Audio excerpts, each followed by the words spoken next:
doing. Is it bright enough? I don't know. It seems like it's not. No, we can't see. We can only see your shadow. We can't see your face. I don't It's a know why. little. It's well. My house We're is live not very. now. Okay, it's fine. So one trick that I use is brighten the screen of your laptop, and then there's a light behind you that's offsetting the shadow. Yeah, so that just works. Brightening works. So turn that off, and there you go. There's nothing. Justin. It's better. Better. Yeah. Thank you. Yeah. Okay, so if you can let still me crank up just text the laptop, Naz. that might help more. Good. At least now we're not seeing only yours when you smile. That was all I could make out. All right. Good afternoon, good evening, everyone. We are here again Tuesday. It's September 22nd, and it's another episode of Serious Banter. We are very excited to be here again, as usual, and this should be entertaining. Okay, so it's here, but it's not here. This should be entertaining. We're talking about tourism in Africa today. So we are really excited about the topic, and we have some incredible guests. But before we get going, like we normally do, I'll introduce my Oga, my co-host Justin. Justin. So I'll ask Justin now. Then I'll find out that Justin has read like 20 books on tourism or something like that because he's weird like that. Topics that you don't even expect him to have that much insight or depth in. He will now start telling you. Yeah, you're just casting yourself. Okay, Google is your friend. What's wrong with you? But unlike you, I don't sleep on Google. I don't sleep inside Google. Anyways, what are your expectations for today so we can get things going? Well, I've always wanted to see more of Africa, right? Talk about how we got to choose this topic. I've always wanted to see more of Africa. It appears, thanks to maybe the vestiges of our colonial linkages with the West and other parts of the world, it appears that it's easier for us to travel to other continents than it is to travel in Africa. And when I say easier, I mean easier logistically, and then even from a mindset thing. For some people, I mean, so I'm in Lagos, Nigeria, but for a whole lot of people, London is closer to Lagos than Accra, in a manner of speaking, right? So coming from that perspective, it's something that has always, boggled the mind. How did we get to this point where it's simply easier for us to up and go to other parts of the world? And then you find out that there's this whole trope about people from other parts of the world wanting to see Africa from a tourism perspective. So you have the safaris in Kenya and all over the place in East Africa and all that.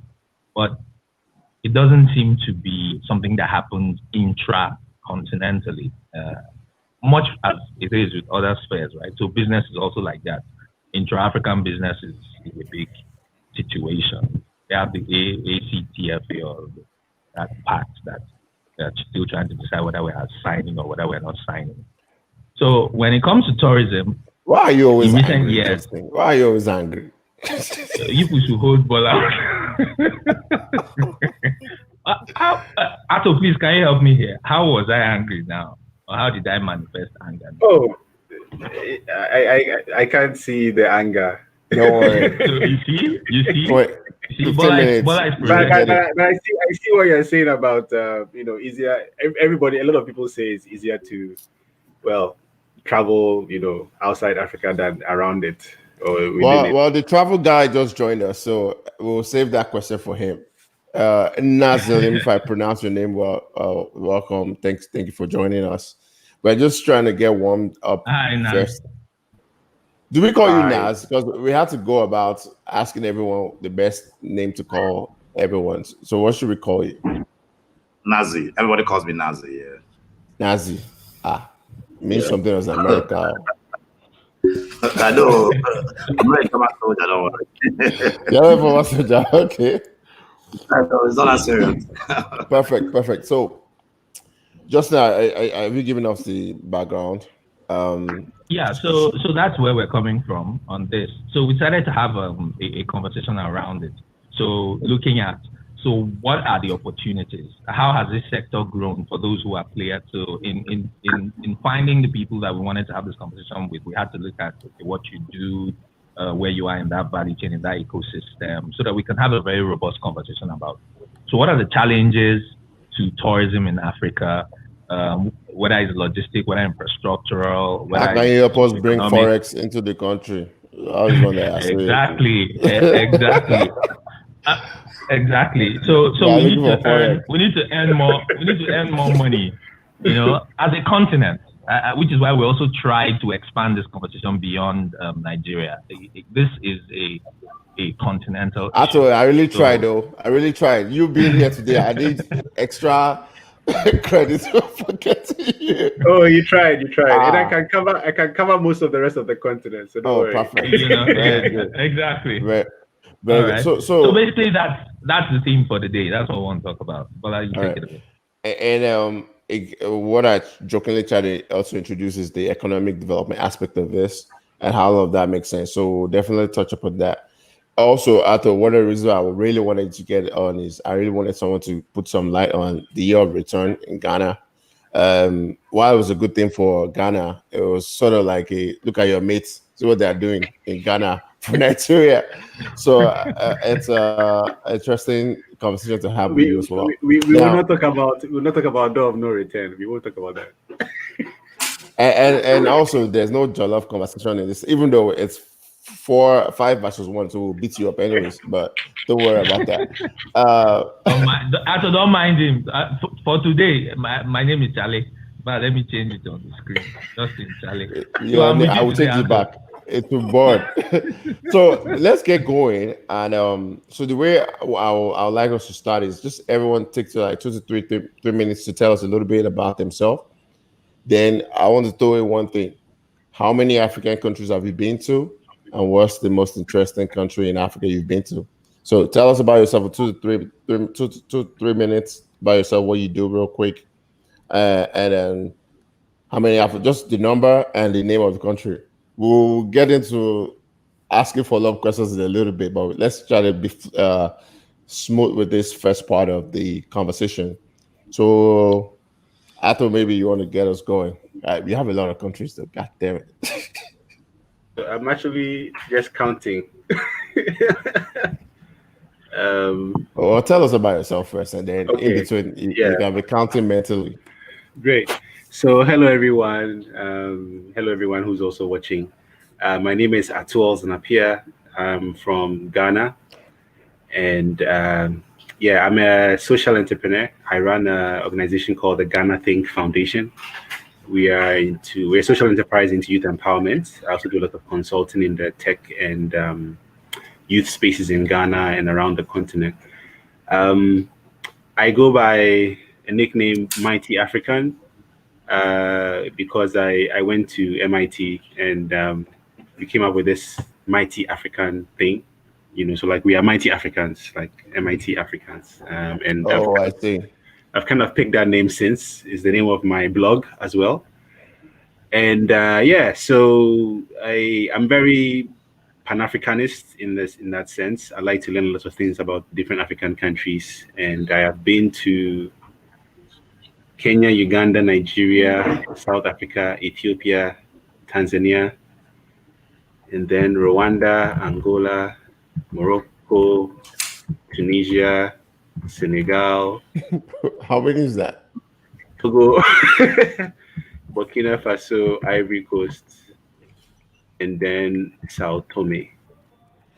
That makes 1, 2, 3, 4, 5, 6, 7, 8, 9, 10, 11, 12, 13, 14, 15. 15. I think that's it. And the most interesting one? That's a good count. Most interesting. So everybody else, I mean, everybody talks about Rwanda, so let me not talk about Rwanda. But I would say, Sao Tome is interesting because it's an island, and There's a lot of seafood there. No, we'll talk about that later on. Just give us the name. Just the name of the country is good enough. You let me pick Sao Tome. All right, Sao Tome. Good. Yeah. We write it down.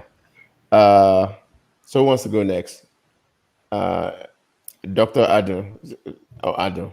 I said you should call me Adam, although I'm feeling very outnumbered here. So it's not just Ato that is outnumbered. Everybody. Still very outnumbered. I tried though, but just manage just like this. Manage just like, I know where you're going, but just manage us. We are typically compliant. But today just manage us. Like I've already got a lot of DMs about this. Don't worry. It's fine. So just call me Adam. Please call me Adam. Yes, I have doctor. I know, but for the purpose of this station, please Adam. All right, Adam. So hello everyone. Good evening. My name is Adam Okupe, or Adwola Okupe, really. So I'm Nigerian, and I work with Red Clay Advisory, which is a tourism advisory practice, and we focus primarily in West Africa, looking at how we can harness the potential of tourism in West Africa. And a lot of our work is on destination development, so feasibility studies, master plans, policy and research with governments, and we also help with destination management for investors, etc. So that's kind of what we do. And I enjoy tourism because actually what made me get into tourism was looking at the assets that we had in around the world. We're always traveling. This is about 12, 13 years ago when I was doing a completely different career.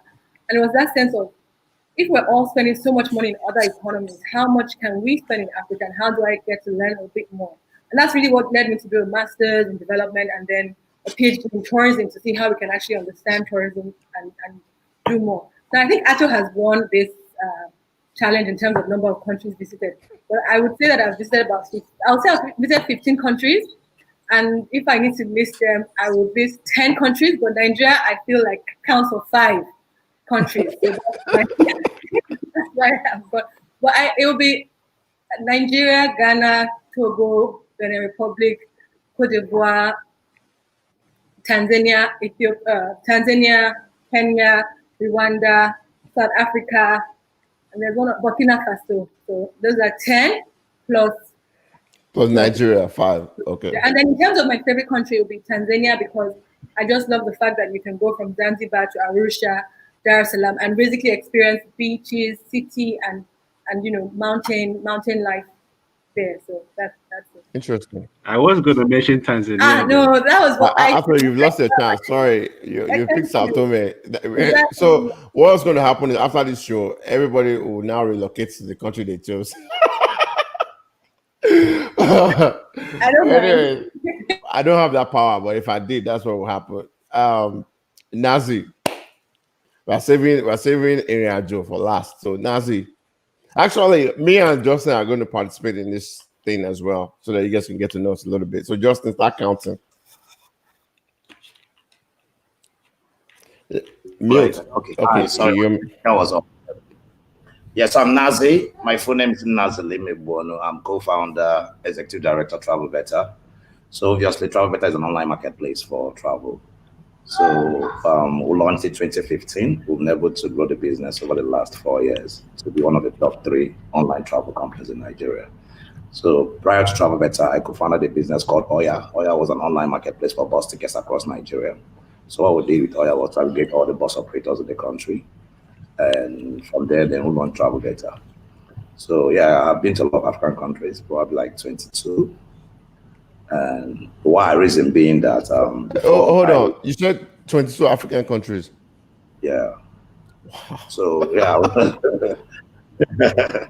yeah. So you're just keeping quiet, allowing everybody to talk, just throw that bomb like okay, sorry, sir. We're very sorry. So my favorite actually was Sierra Leone, actually, because it was really? at the time I went to Sierra Leone, they were still recovering. So for the fact that nobody can drive around, because if you've been to Sierra Leone, you know that you want to land at the airport, there's a big ferry that takes the whole country that goes twice every day, from morning and evening. So it's crazy seeing the whole country waiting for the ferry to come, and everybody is driving their cars into the ferry, and marketmen are all waiting for the ferry. So the experience was good. Yeah, so for me, that was it. I think that was just that for now. All right. Area Joe. Area Joe, I'm waiting for you. Good evening, everybody. Can you hear me? Yeah, but I think your video is a little lag. Manchester United. Hello, can you hear me? Good evening. Yes, I can hear you. So, my name is Damola Adedamola Idowu. I am the founder of Iriajo Travel and Tours. What we do is we are a digitally driven tour company, and I think I will connect so well with Ato because what actually spurred me to start Iriajo was my visit to Ghana in 2010. Probably maybe as time goes on during the show, I'll probably be able to share a lot more about what actually spurred me to actually go into travel. But then it was one of my visits to Ghana, so I just told myself there are a lot of stuff to actually see over here in Ghana. And at that time, 2010, we were doing trips to Ghana for 35,000 naira. You understand? So, so that's just what. Yeah. So I've been to I think about 8 African countries. My best being Kenya. Interesting. All right. So I'll go next. My own is very short. I think I've been to. So my name is Bola Lawal, co-founder and CEO of Scholar X Education and Management Company. I'm also the co-host of Serious Banter. We did this show to be able to connect people. So most of the conversation today, you realize, and 2 hours will go by real fast. So most of the show today will literally be about just having healthy, genuine conversation about something we care about. And today we're talking about tourism. How can we really tap into the great opportunities that tourism provides us in a beautiful continent like Africa? The reason why I asked that question about how many African countries have you been to is typically when I'm around my friends. So I live mostly in America, but I have all my business and everything in Lagos. But when I'm around my friends and, you know, they travel a lot, everyone travels, they go to Dubai, UK, all these places. And then you ask them, how many African countries have you been to? The ones that try have been to Ghana, but that's about it. And then maybe the ones that are a little bit adventurous, at one point in time, something made them go to South Africa or they went to the safari in Kenya. But that's really about it. And I know we'll talk about some of the reasons why this happens.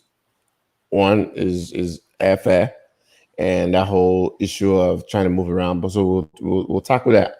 But so I just wanted to get everyone's feel. So I think I've been to about 5 African countries. It's rule, but some I've been to like 3, like South Africa, for example. I've been there like 4 times, and not just for leisure. I've come to do work and stuff there. So, but my goal is to get to 20 within the next, say, 2 to 3 years. And one of the things that we'll be trying to do too is when we start our road show with Serious Banter is to do some episodes in different cities, do like a live show. So after when we come to Accra, we'll definitely, if you're in Accra, we'll definitely reach out to you and host something there. But I've been about 5 countries. And my favorite African country is probably, nothing in East Africa because I hate the food. So I'll just say South Africa because of Cape Town. But I also don't like South Africa. So I'll just pick, particularly I don't like East African food. So I can't say it's my favorite country because I'm literally almost crying every time I go there.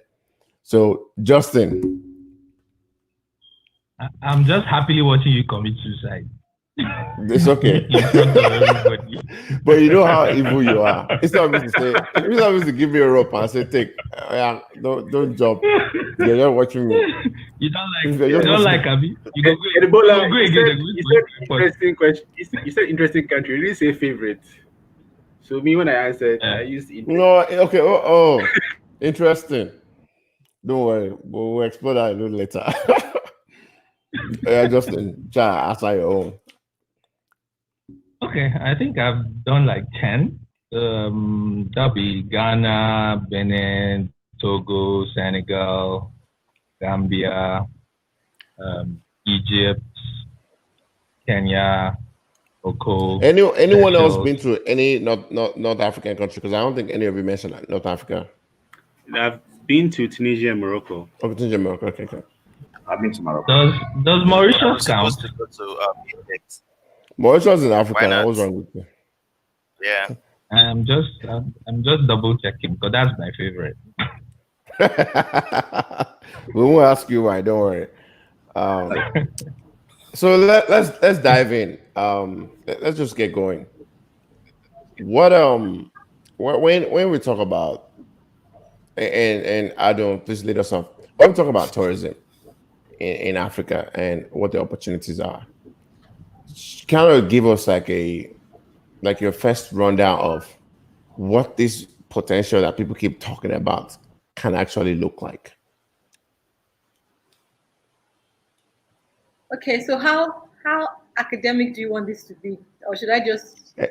The way we say it on Serious Banter, anyhow you want it. Yeah. Okay. Anyhow you want it. That's how we roll here. It's however you want to give it to us. Okay, it won't be too academic, I promise. But basically, what I always tell people is when we think about tourism, it's very easy for most of us to think about the travel component. So it's like, oh, we want to go from one destination to the other. But I'd like to talk about it in the form of a tourism system. And so when you think about a tourism system, you can actually then see the opportunities that emerge through the system. And so it really starts from, first of all, what are the attractions, right? So that's the number one. A is the attraction. So what is it that is pulling people to your destination, right? And then that includes like what information you're providing, what type of culture you have, what are the people. So the second one is the people that we come to see, right? What's the culture like? And, the services and facilities, so the bars, the hotels, the restaurants, then transportation and communication. So how do I actually get to where, I need to get to? And also, how do you communicate to me that I can, how can I understand more about your destination? How are you communicating to me? Before we then talk about, who are the people that actually then work there, right? The professionals, right? We're supposed to have professionals that work to provide all of these services. And then the final one is the information. So how do I find out about your country? How do I see pictures about it? How do I see information about it online? What promotions are you offering? When you look at all of those different components of the tourism system, right? And they actually 6 components. So attractions, the host community, the transportation and communication, the services and facilities, the information, and then the people and the place that are working to provide you with the tourism experience. And so for me, all of those have opportunities that we're not even scratching, like we're not scratching the tip of the surface of the iceberg yet. So one of the challenges in Africa, and I'll use Nigeria as an example, because I think Ghana has really tried, is that you spend about 5-6 hours trying to travel to one destination, and then you get there and your accommodation is really poor. The person you meet doesn't really know much about what you can do. The person doesn't really have much to tell you. Actually, before you even get there, when you Google online, you see a picture that was taken in 1954 or 1952.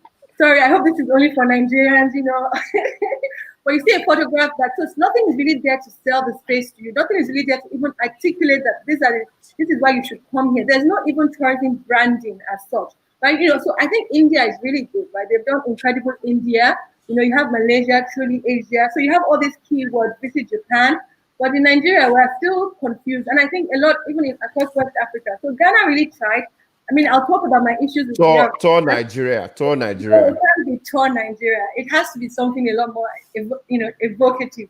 But anyway, I'll talk about my issues with Year of Return. But at least Ghana tried to anchor it to something. I don't think we're there yet. So the opportunities across the entire value chain that we're not even tapping. All right. We can't call it Tour Nigeria. I'm sorry.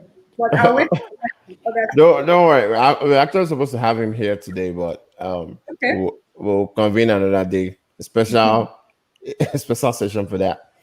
Naz, I think that because a lot of the travel issues always come up before we even say anything. So maybe that's even a good place to go next is, some people will say it's easier to go to London than to go to Nairobi or something.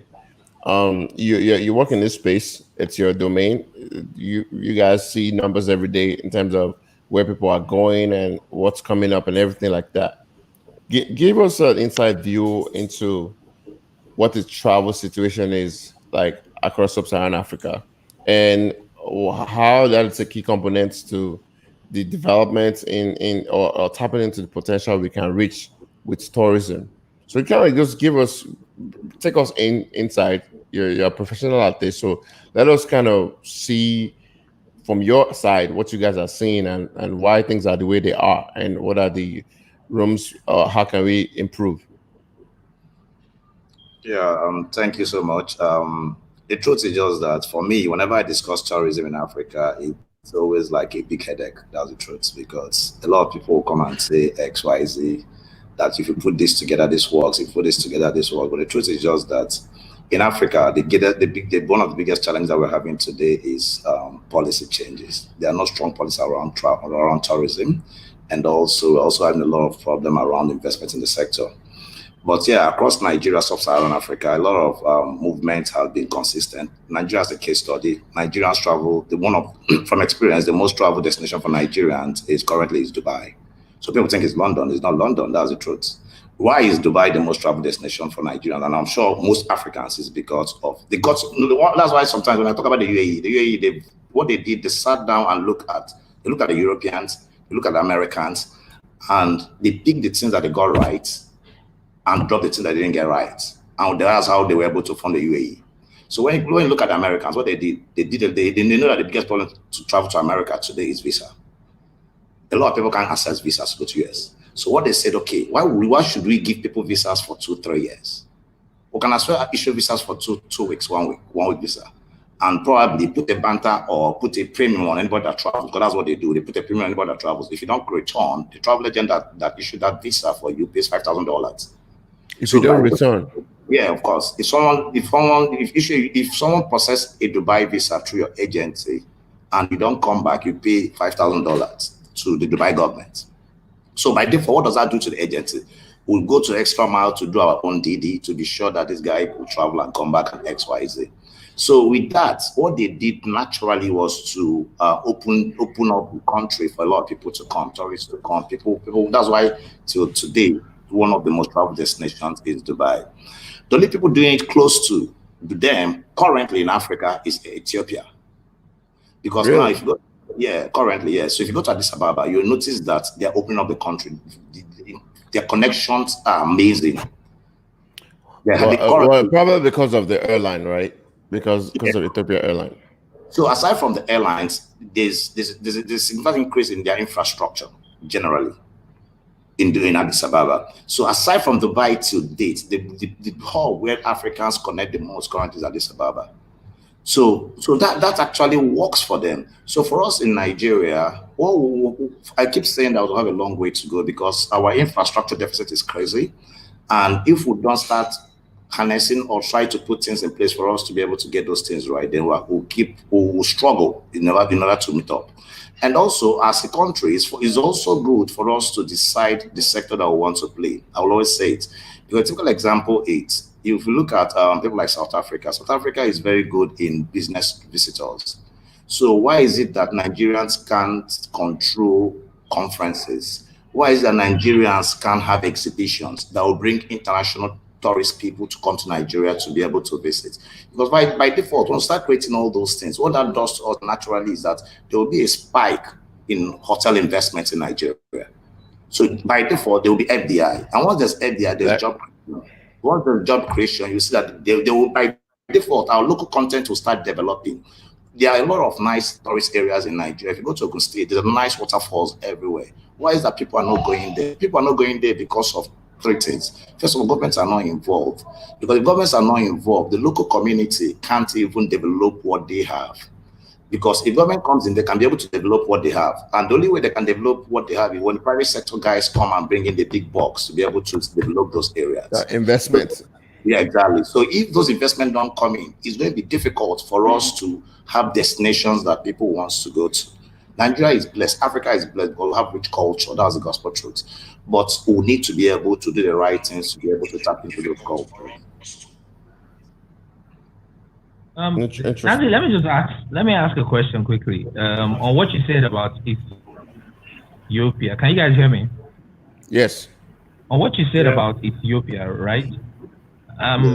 Is Ethiopia a travel destination or more of a travel hub?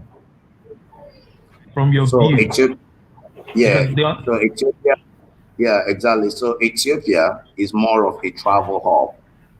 But mind you, there's a lot of business that goes on in Ethiopia in every 5 minutes for the fact that it's a hub. You understand? A lot of people are there waiting, people are shopping, people are buying something, people are on transit hotels. So whether we like it or not, there's a local activity that is happening for the fact that there's an influx of people on that airport at every time too. Yeah, I see what you mean. I would just like to contrast it with Rwanda is almost becoming a cliche, but hey, the Rwandan MICE strategy. So Rwanda have been very intentional about it. The MICE, which is an anagram for meetings, incentives, conferences, and events, right? So I would imagine that for you to benefit really from tourist footfalls, you need that trickle down, that pass-through effect of visitor spend that touches everybody and every aspect of the community, right? Which is a destination. So whether it's the hospitality sector, whether it's the clothing, because there's apparels, when you go to Ghana and you visit those craft villages, or when you go to Gambia and you visit, so in fact, scrap Rwanda, let me talk about Gambia, right? So I'm going to try to play devil's advocate with this aspect of the expectation that infrastructure has to be world class. Due respect to my Gambian friends, and I have a number of them, Gambia is not infrastructurally developed. Banjul is almost a rural area, right? But no, I'm not saying this derogatorily or condescendingly. As a matter of fact, right?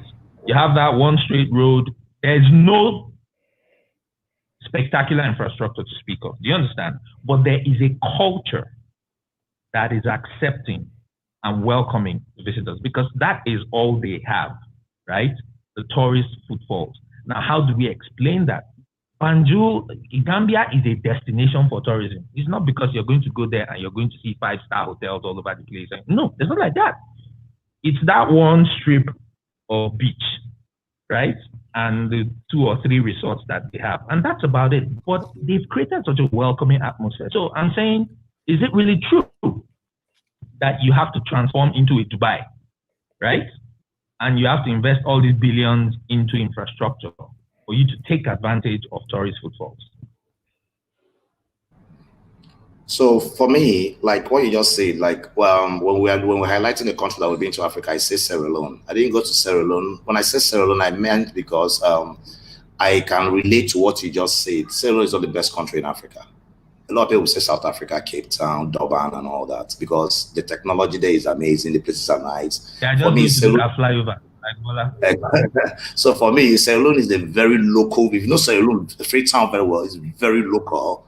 But first of all, the culture was good. You see the local community trying to help you. You see the local community willingly trying to show you what the country looks like. You understand? They are trying to force you to eat their food. They are trying to force you to wear their clothes. For me, that's tourism. That's for me, and also that's fun. You understand? So I can relate with that. So when it comes to us, even down to Nigeria, we have a lot of places that we can transform to be like that. You understand? There's no need. When you come to Nigeria, in Lagos or in Abuja, you are not enjoying Nigeria. That's the gospel truth. You understand? There's a place called Ohom Monastery. It's a monastery. It's in South. It's called, if you see the waterfall there, and these people are genuinely happy to see you. So you can imagine a situation whereby governments are paying attention, private sector people are paying attention to these places, and we are trying to get the foreigners or the international tourists to come and see those places. It will help us by default. It will start creating the local content in those areas. By default, that lady that doesn't have a job will have a job, because obviously she will have something to sell to foreigners that are coming there. So for me, I key into that very well. It works. It creates that ideal tourist attraction everybody is trying to look at. Interesting stuff. Damola or Ato, I don't know who wants to chime in, but you've heard that some of what's been said so far. If you guys wanted to comment on this show as well, guests can ask each other questions, so please feel free to ask each other questions if you want to. But based on some of what you guys have heard, I don't know. You guys want time? Fellow United supporter, do you want to go first? I'll come in. I don't know about United, but Damola, are you there? Can you go? Can you chime in?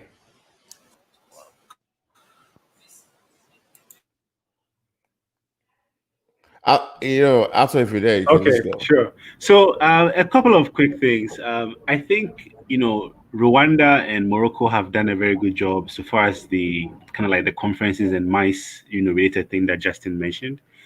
I think it's been very intentional by both countries.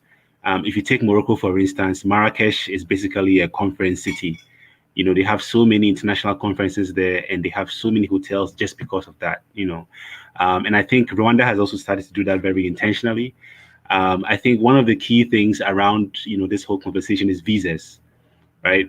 I mean, if a Ghanaian needs a visa to go to South Africa or Zambia, that's a big challenge, but Rwanda just does visa on arrival. So you just get up, whether you have a Ghanaian passport or a US passport or a Dubai passport, whatever it is, you just get up, show up at Rwanda, pay your visa on arrival, and you enter the country. So I think, visa on arrival is something that a lot of African countries need to fix.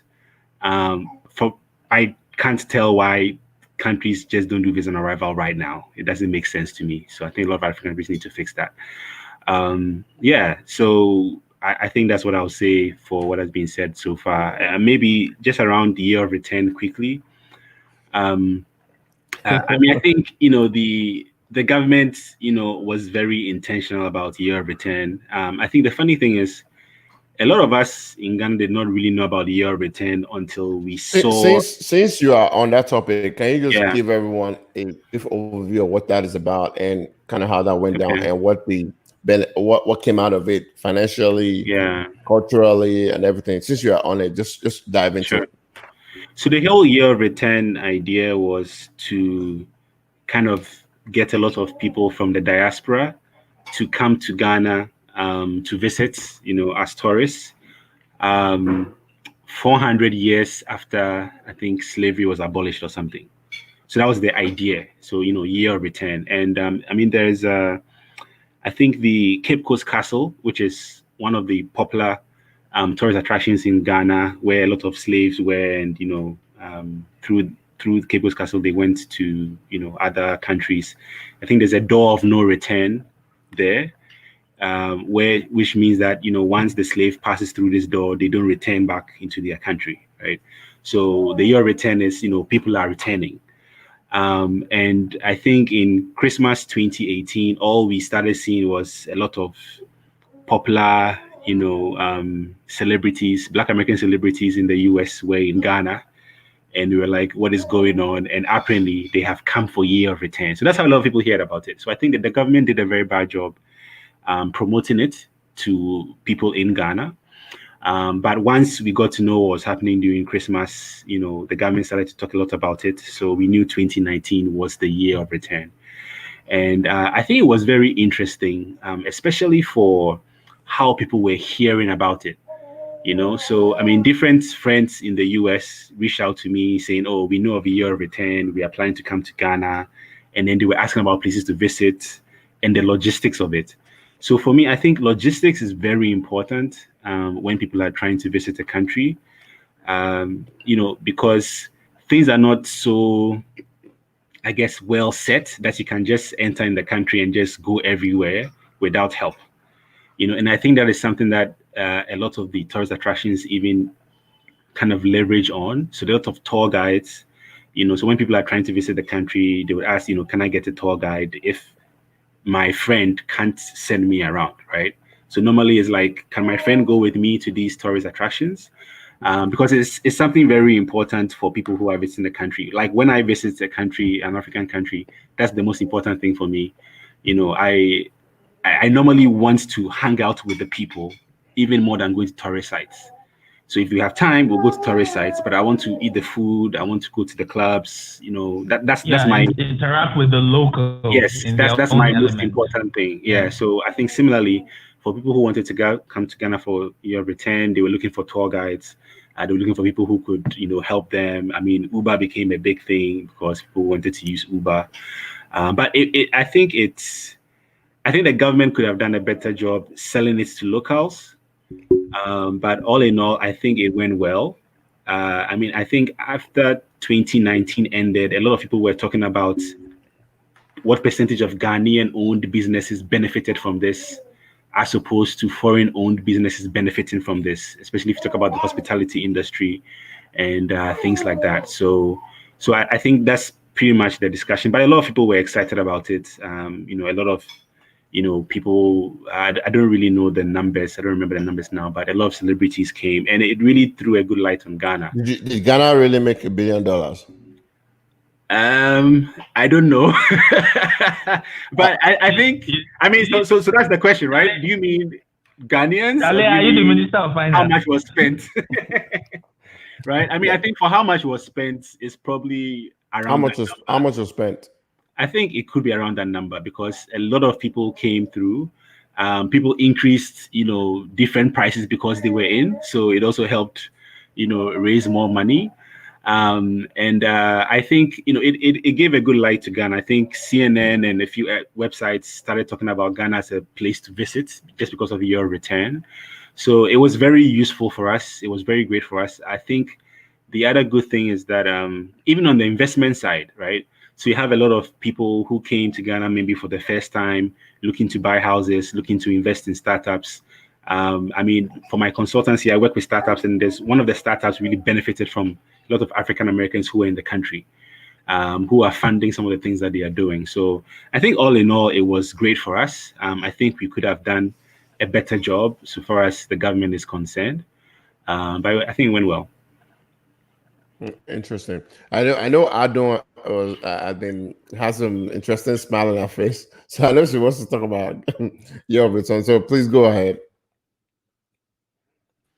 Wow, thank you. I couldn't tell. I can't imagine how you could read from my face, but no, just to follow up on what Ato had said, because I go to Ghana quite a bit, and I remember asking, whenever I went during the year of return, asking the Uber drivers, asking the Ghanaian business to say, okay, tell me about your experience of year of return. Tell me about, how has this improved your business and how has this improved your livelihood? And the answer that I got was that it hadn't really directly improved their livelihood. So they had heard about it and they know that they are in the year of return. But again, like Ato said, it hadn't really been translated into what was really happening in Ghana. And I'll give an example in a second. But also I spoke to a few colleagues at the University of Ghana Business School that, that research tourism and trying to evaluate the impact. And the impact was actually better for a lot of the more diaspora-owned businesses that were bringing the people into the country. So just to back what he said, but just as an example, so the Ghana Tourism Board also organizes like paragliding activities in... Yeah, it's Kwehu. I think it's Kwehu, right? In Kwehu. Perfect. Okay, so I've been a couple of times, not for paragliding, but just observe because I'm scared of heights. But again, they also bring pilots from America to come and actually fly people in Ghana, and it's been happening for quite a long time, about 10 years. And I was asking, I said, train why people locally. haven't they been able to, train pilots up locally so that we're also conserving some of this money? I'm not saying you shouldn't bring the pilots, but we can also conserve more of this money, but also having more people that can do more flights. Because with paragliding, it depends on the weather. It depends. So you always have people that not enough people can. No, but what answer did they give you? Though? I'm interested in the answer.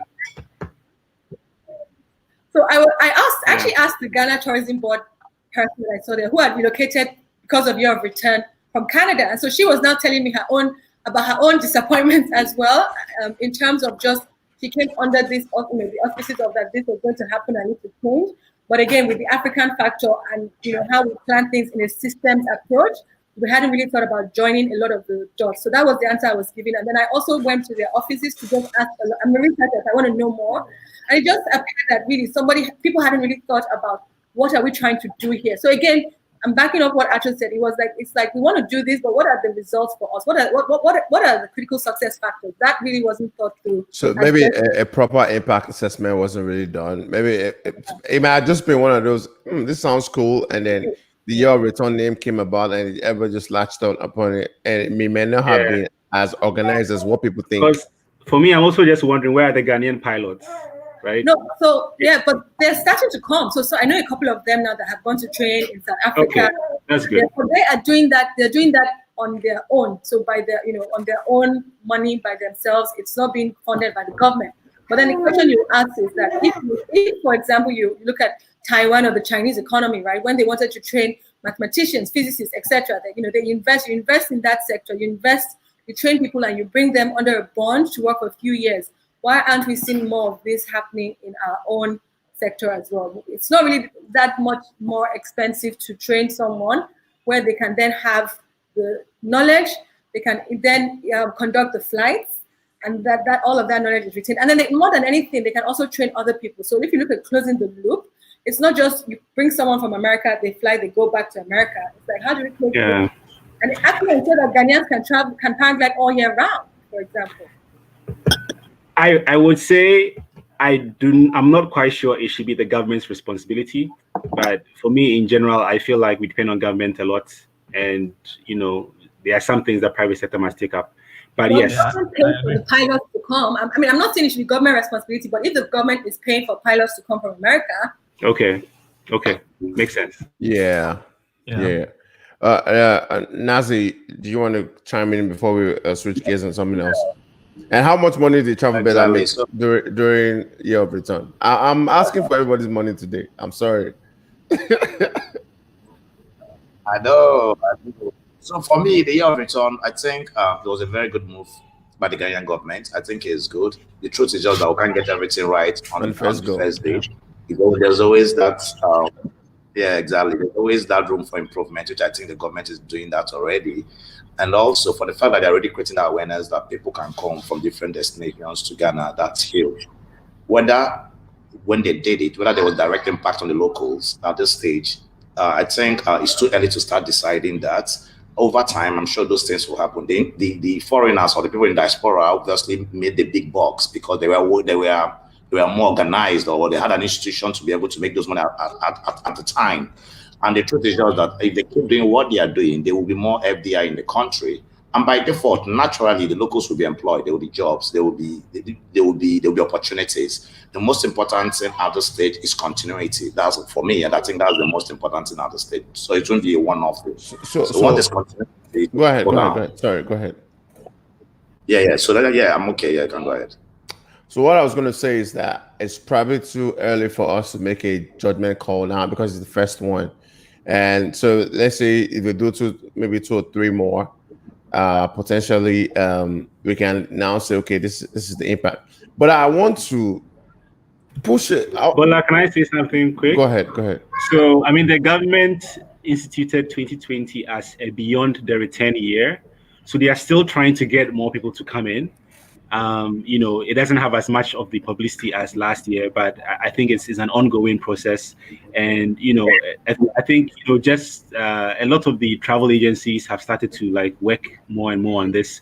I don't know if you guys heard at the end of last year, I think 126 people from the diaspora were given Ghanaian citizenship. I heard about that. Yeah. That's something that, the government wants to continue doing to encourage more people to come in and settle.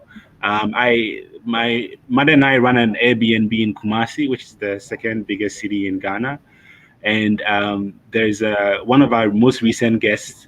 They've actually come to Ghana to investigate setting up a community that African Americans can come and live in, right? So there are a lot of ripple effects that are happening from that are great.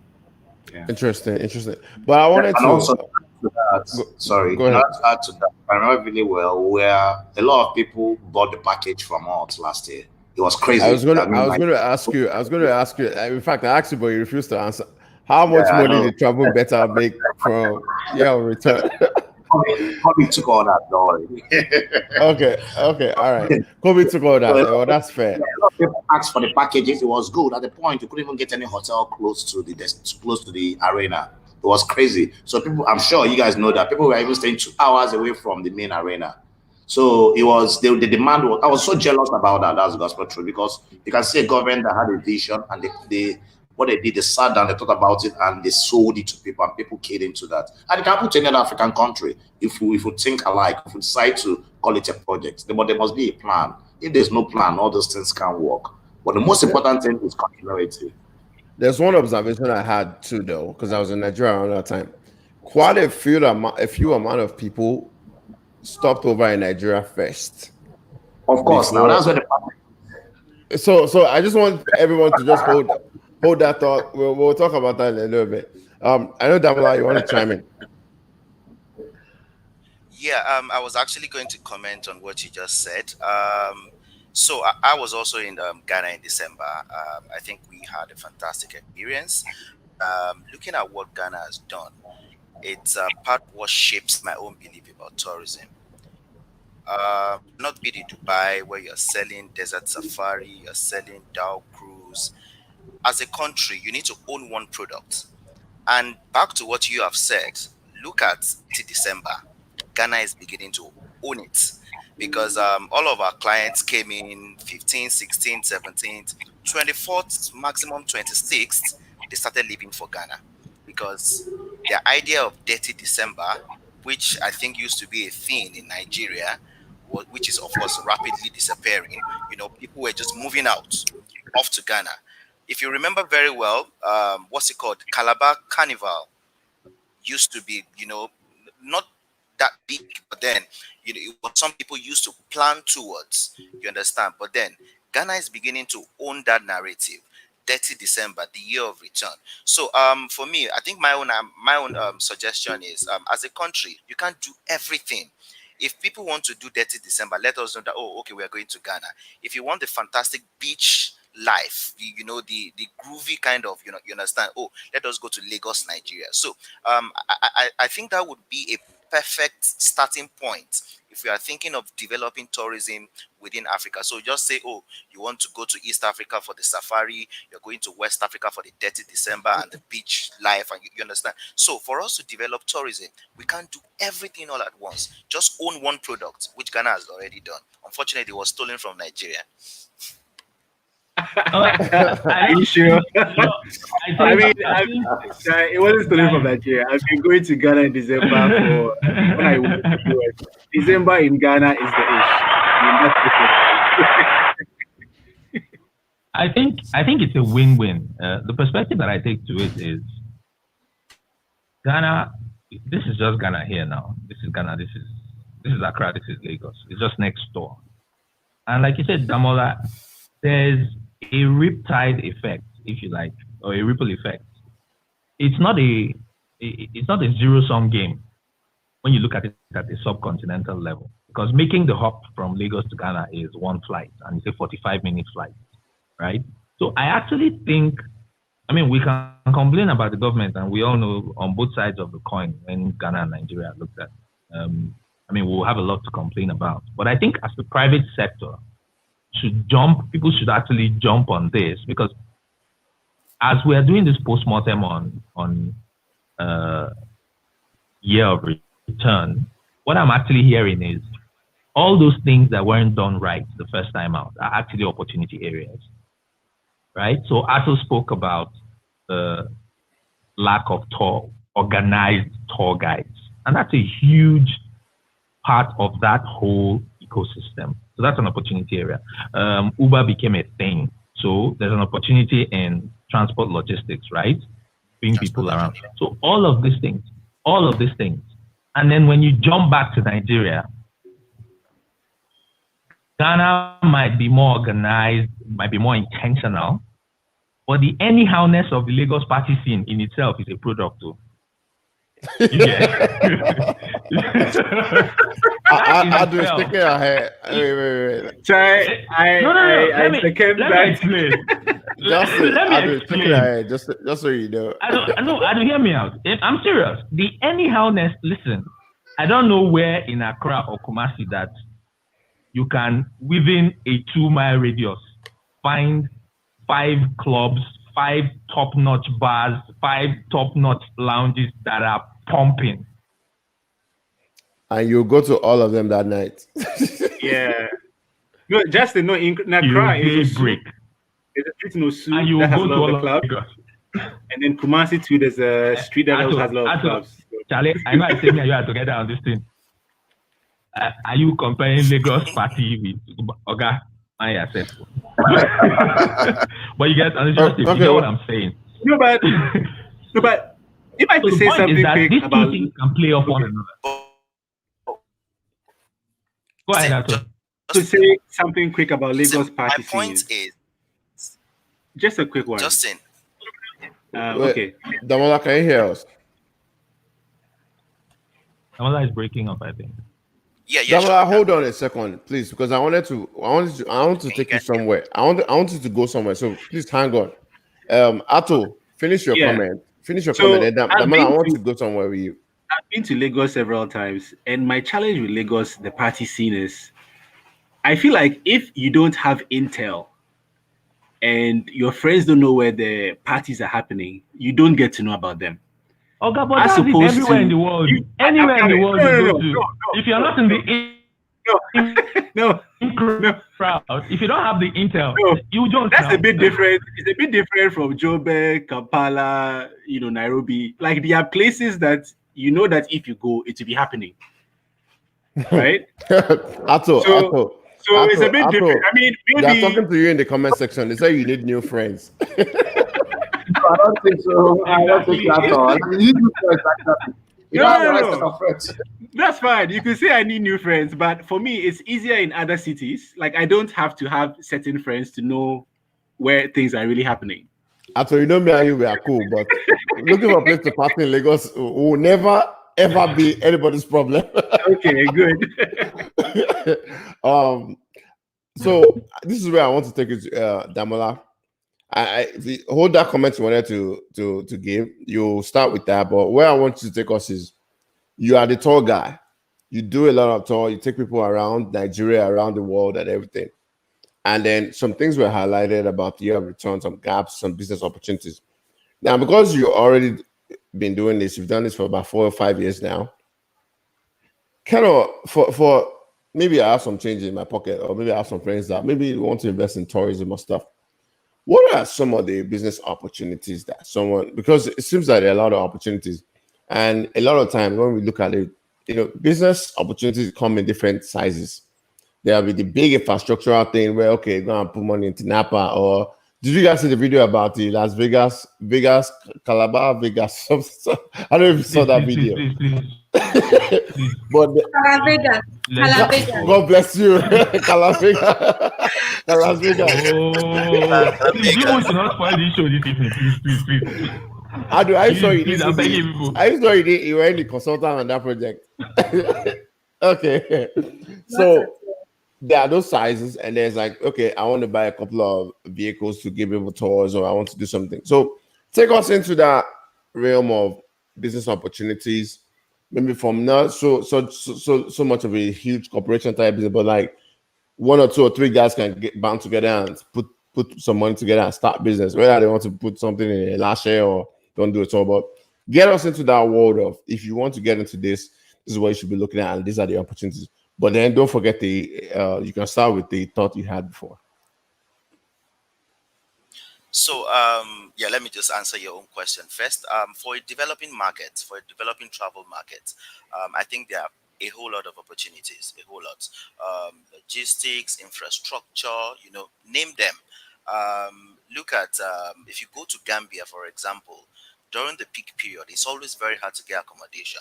So when you're looking at the Gambian market and you want to invest, of course, one of the things you'll be looking at is how do I get people affordable accommodation when they want to come, like increase the number of accommodation that people have access to when they want to come during the peak period. So for West African travel market is actually developing and it's got a lot of potential. Unfortunately, it has a lot of challenges as well. For someone like me, if I am going to Ghana, I always like to do the road trip. Despite the free movement, the ECOWAS treaty, it's been trash. Yeah, that's just the language. It's just been trash. But despite some of those challenges, if you look at the West African travel, the West African corridor, you know that it has a lot of potential. Go to Gambia, the beach life. Go to Ghana, beginning to own the year of return and the dirty December kind of thing. You come to Lagos, the beach life is also fantastic. We need more. We need people to actually invest in a lot of infrastructure as well in Nigeria. We need more, how do I put it, ride-hailing applications. Those are areas that people can actually invest in, because if you look at the entire value chain, we can't say we have enough of these ants for people to actually, oh, you're coming to Nigeria. I think we have Uber, Taxify. What else do we have? You understand? So people who can actually develop that sector as well would also be very welcome. Look at the long stretch in Ilashe. Ilashe is part of the coastal, the coastal side of Lagos. What we have there is what's it called? Too many private beach houses. I've always told people, if I was in government, I'll tell people, see, I'm going to give you this land for. Please don't give people ideas, or don't give them ideas. No. It's not a bad idea. It's not a bad idea. What I'm just saying is, probably give people, investors, probably the land for the 5 to 7 years, first 5 to 7 years for free. Come and build something. Maybe you set minimum standard. Your facility needs to have at least 10 rooms, you know. Oh, I see what you're saying. Like, instead of having like small houses in silos, somewhere like Gambia, you go for your weekend getaways and all of those things. Yes, so all of those things are those are part of the opportunities. We take people out of Africa. We see value. We get fantastic value for money. We have a lot of resorts. Unfortunately, the Cala Vegas, it's I don't know how to describe it. It's not what we are I have looking a at feeling, this time. you know this app that we're using, StreamYard, you can actually share your screen. And I think I want to really annoy Justin. I have a feeling I should share that video. Okay, sorry. Continue. Sorry. Yeah. So there are a lot of there are a lot of resorts in Nigeria that people can actually take over, invest in, make them a good standard where people can talk about non-Lagos and non-Abuja stuff. Yeah, so there are a lot of non-Lagos and non-Abuja stuff that the major problem is value. Do people actually get value for money? Look at somewhere like Erin Jesha Waterfalls. You climb the 7 hill waterfall, you come down. I ask myself, what next? So when you think of that kind of place, think of an adventure park where people can go outside the waterfall. You can probably do the rope courses like you have in what's it called, Legon Botanical Garden. Maybe you came all the way from Lagos, you've traveled for 3-4 hours, you have somewhere to pass the night. Interestingly, I think the closest hotel to Erin Jesha Waterfall is in Ilesha, which is some about 45 minutes or maybe 40 minutes away from there. So these are avenues where people. So, question. Let me just push back with a question. So that Damola, let me ask you a question real quick. If for a very long time that's been the case, right? And the next hotel is 45 minutes. Why do you think people are not interested or eager to put hotels around there? Like, is it that the infrastructure around there is just too decayed, or the demand is just not enough to justify that? So the thing is, if I have to leave Lagos to somewhere like Erin Jesha, when I click waterfall, what next? There's almost nothing. So I would rather not even go there. So for me as an investor, I look at the numbers I'm able to do. Okay, how many people actually visit this? I'm lost internet. Number does not make sense to me. I won't even take my money there. But then I see this fantastic and begin to think of, okay, let me put my money to this particular place, build maybe hotels around, because the place are, once they are done with water, so they'll definitely be, they'll be forced to pass the night over at my own facility. So I think they're just weighing their options, what value these destinations are able to provide. All right. I was going to go to you, Ado. I knew because we're talking a lot of infrastructure and planning and an ecosystem. So I knew naturally you have a few things to say. So please, we are your canvas. Paint us. No, well, thanks. It's basically that I feel like when we think about tourism, we sometimes forget what it's about, and it's about recreation, it's about leisure, it's about what people do outside of work. And I think it's about going back to the basics. So even like in Lagos, when you look at the master plan, even if you look at the Nigerian tourism master plan, the first question you ask is how realistic it is. Do they even understand what is on ground, and how can you, what do you even want to achieve? And so, for example, like when you mentioned at Damola, it's correct. Even if you go to Idori, you could go see anywhere you travel to. I was in Nassau a few weeks ago, but you just ask yourself, you go and see something, and then you get back and you're like, what was the point of all of this journey? But that's because we don't cluster. We don't think of multi-attractions, multi-site attractions within the state. And it doesn't always have to be that you need to have 10 waterfalls. You can have one main waterfall and have something that informs people. Like, for example, Abeokuta, you go and try to climb Olumoro, and they haven't even there where you have site attractions, they haven't thought about it in a coherent way. So, for example, when you get there, someone is already asking that you should come to the gift shop, and you're like, no, you need to experience it first with a tour guide who on the journey will start telling you, this is why you must come to the gift shop, this is what you will learn when you come here.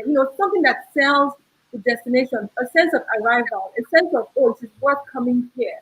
And we don't have that yet. What we just have is we just right now have landmarks that we haven't harnessed well. Which is why when I started, I went around the whole tourism system. So yes, we have all of these beautiful natural and cultural resources. How are we amplifying and enhancing them in a way that someone can come for 3-4 days and have a lot of things to do? So look at London, for example, right? And this is why the issue I have is that even Calabar, Cross River, why did they have a lot of issues? Is that they developed it for international tourists. And so what happened was when Duke left, it wasn't sustainable. But if you look at tourism sites survive, it's like you need to develop it for your local, which is why I like what Lola is talking about here, which is domestic tourism. And that's why I said it's what your residents do in their non-work time. That's where the sustainability really comes from. Absolutely. Because if you go somewhere where none of the local residents even connect with it, how is it going to be sustainable? How are they going to tell people about it? How are they going to bring people to it? How can they even inform and educate people around them? But also, how do you ensure that your local community is also developed in a way that it is not disconnected from, we just want outsiders to come? Not that there's anything wrong in that. They come, they visit, and they go. And they leave. And they leave. Yeah, that's not a system's approach to tourism development at all. So Nazia, I want to bring you in because I know you've touched on a lot of economic factors. If we do X, Y, Z, it's kind of like theory of change, right? If you bring in tourism, if you bring in these investments, more FDI, more jobs for people. But then conversely, if we're not talking about the sustainability piece of it, it's clear that domestic tourism is what really sustains these things that will make it big enough where people are interested in coming from outside. So when we look at our economic situation, we look at purchasing power, we look at how people don't have enough money to even sustain some of these things. How can we find a good balance or equilibrium to say that, okay, we can attract enough people from outside, we can also attract local people to benefit from these things? Yes, I know, economic poverty is a problem. We need to fix things, infrastructure, but where can we start to look at and say, okay, let's try to improve things a little bit and get more people locally to get interested while we're also trying to attract people to come in? I don't know if there's something you can point out from there. Yeah, so what Damola was saying makes a lot of sense. But the truth is just that for people to go to Ijesha, for instance, there must be a reason to go to Ijesha aside from the waterfalls. A simple example now in Nigeria is that you can see a lot of followership that Big Brother is getting in Nigeria. Why are people following Big Brother? Why are people spending a lot of money to vote for their candidates or for their preferred housemates? It's because there's interest. Imagine a situation where the Big Brother house, where the Big Brother house is situated in Ijesha. That house was built in Ijesha. So everybody knows that that's where the destination of that Big Brother house is. And the after parties happen in Ijesha by the waterfall. And people are asked to come and meet their favorite housemates. My brother, the kind of crowd there every weekend will be amazing. You understand? So in terms of being creative, we need to think through it. So why you can't put up a Big Brother house in Lagos Island or in a VI that's already open. Moreover, these guys are not coming out. So why don't you create those local activities and promote it that this is where this house is? The after parties happens here. So people can look forward to it. And when you start doing all those things, and when you have private sector people doing their... Nazi, sorry, but Nazi, Big Brother is somebody's business. He's not coming here to plan tourism ecosystem for you. No, listen now. I'm just giving an example. The truth is just that there are a lot of things that we've not positioned. I get where Nazi is coming from, though, Justin. When you finish, I'll give you my thoughts. There's a lot of things that we've not positioned properly as a brand. And if we start doing that from a both private sector perspective and the government perspective, we'll start seeing the real values of these natural reserves, natural resources that we have in the country. We need to start building institutions around what we already have naturally. That's my point. We're not doing that. And if we're not doing that, there's no reason why I will leave Lagos to drive for 5 minutes from my hotel, probably in the town, to go to a waterfall and come back, drive for 5 minutes back. Do you understand? And as an investor, I won't go and start pouring money there if I'm not sure of the footfall in that place. So we need to start creating activities that will create the footfall. With that, investors can be willing to put down their dollars there. That's the truth. Absolutely, I agree. I was commenting in the comments box. I think if states can bid to host Big Brother, so basically what you want to do is spotlight, right? You want to create a spotlight, and you want to create something that brings people to this spotlight. And if already people keen to Big Brother, and you tell them, okay, you know what, this house is going to be here. That's what we usually do to open up tourism destinations, for example, right? You can do that too. There's multiple ways you can use to open up tourism destinations. And we are just not innovative enough, and we're not thinking as creatively enough. Multi-choice will do it if a state government gives them incentives to do it. And if you also promise them that you'll get A, B, C, and D. And I know that I've had this conversation in the past, but it hasn't really... We're still fighting ourselves over the morality around Big Brother. And do we open tourist attractions by building airports there? Sorry, say that again. Do we open tourist attractions by building airports there? Well, access is a very because it's become a fad in Ghana where like different towns are campaigning for airports. Give us an airport. Give us an airport. So the more I talk to Ghanaians, the more I feel like we are not that different. The more I hear something, I'm like, that sounds like what some of the things are out here. But okay, this is my point about what Naz was saying. And it's not about who is responsible for it, or you not having your own agenda as a business versus what's my business with what government has. It's more about a symbol. I think it's symbolism, because one stupid thing will just make people start tripping to and I say stupid affectionately, right? Yeah, it would just be that one thing that you're not necessarily that you just. Are we back? Nazi, you were saying something. Nazi, you were saying something. Can you hear me? Yes, I can hear you. Yeah, I was listening to you. I say, what you're saying is making a lot of sense, because the truth is just that. Like, go ahead. Yeah, what I was trying to say is that the truth is just that there should be an icon or something like a default spot that will make people to know that this can open up this place. And the truth is just that most of the times we might think that the wide dreams is what will do it. It's the craziest thing that we least expect. That's the thing that will open up these stuffs. You understand? And the truth is just that once the young people key into something, the tendency that the older people will key into it is very high, because when they come back, they start pushing it. They start telling you this is what happened. What happened in Dirty December? Dirty December became popular because the young people keyed into it. And that's the truth. And Dirty December doesn't have any moral backgrounds around it.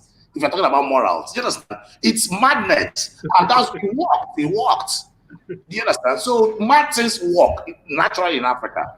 So do you understand? So we need to be a little bit creative around identifying those things that can open up those destinations. So I'll give one example of a very good symbol. I think it's Taj Mahal in India. You guys have all seen that picture where someone will stand up and do their hand like this, like they're holding I can tell you that a lot of people probably travel there so that they can go and recreate that stupid picture. God forgive me for saying stupid or anything, but what I'm saying is that you never know the symbol that will catch people. Like was the Eiffel Tower in Paris. First of all, Paris is one of my favorite cities. People go there. What's happening at Eiffel Tower? Just one big long thing that people want to go take a picture there. Even in New York too.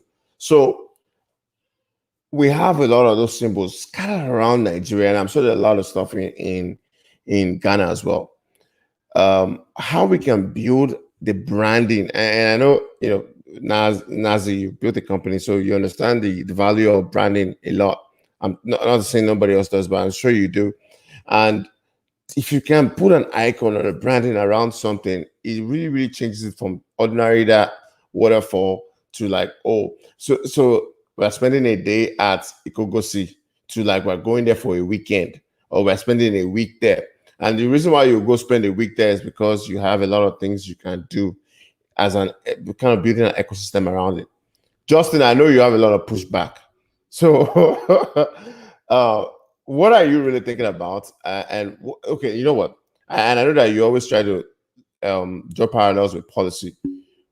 Why do you think things are not moving the way they should? And why do you think we are wrong? We're talking about symbols or branding. Justin, I'm asking you a question. Are you talking to me? Yes, I'm talking to you. Okay. So it's not so much that I have pushback. I mean, I just have my thoughts about why. So everything is about the mileage you achieve is about how intentional that you are. Sure. And everything we're talking about zeroes back to the fact that we're not being intentional, right? You have to be intentional first, and then you jump on that learning curve.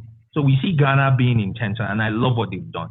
And like I said earlier, you can talk about the things they didn't get right, but the things that they didn't get right are part of the learning process and are the things that every smart investor in this space should focus and zero in on, right?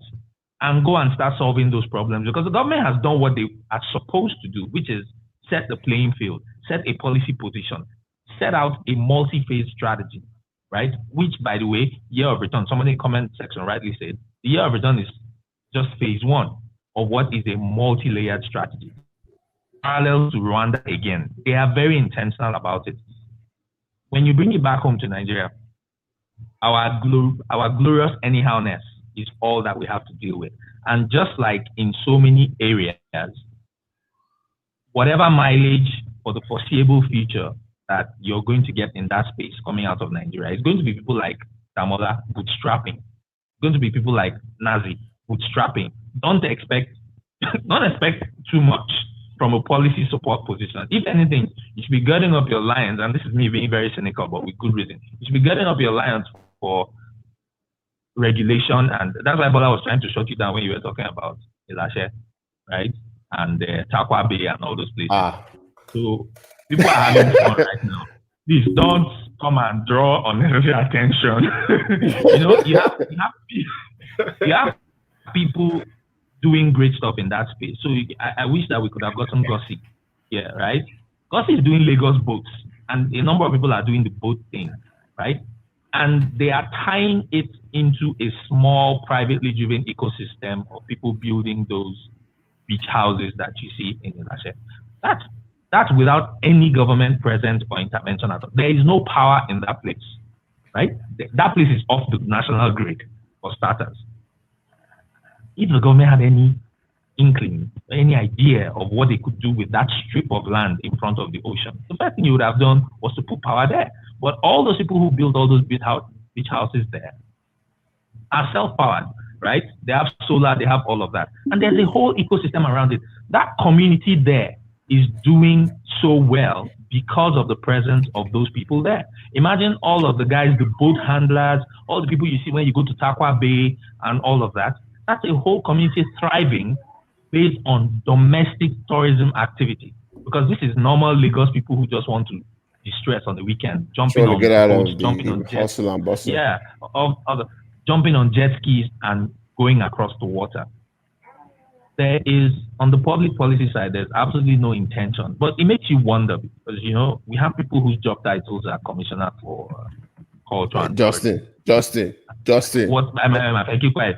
Maybe you told me I have to push back. And now let me push my pushback now. You can go and face your constituency people later. I don't know what a commissioner for culture and tourism wakes up every morning, every Monday, Tuesday, Wednesday, Thursday, Friday, from January to December doing. Let me not talk about the whole country. Let me just talk on Lagos. Let's be peppering Bola. I don't know what they do. Leave him more. Thank God you have the money. If they arrest me, you'll come and sort me out.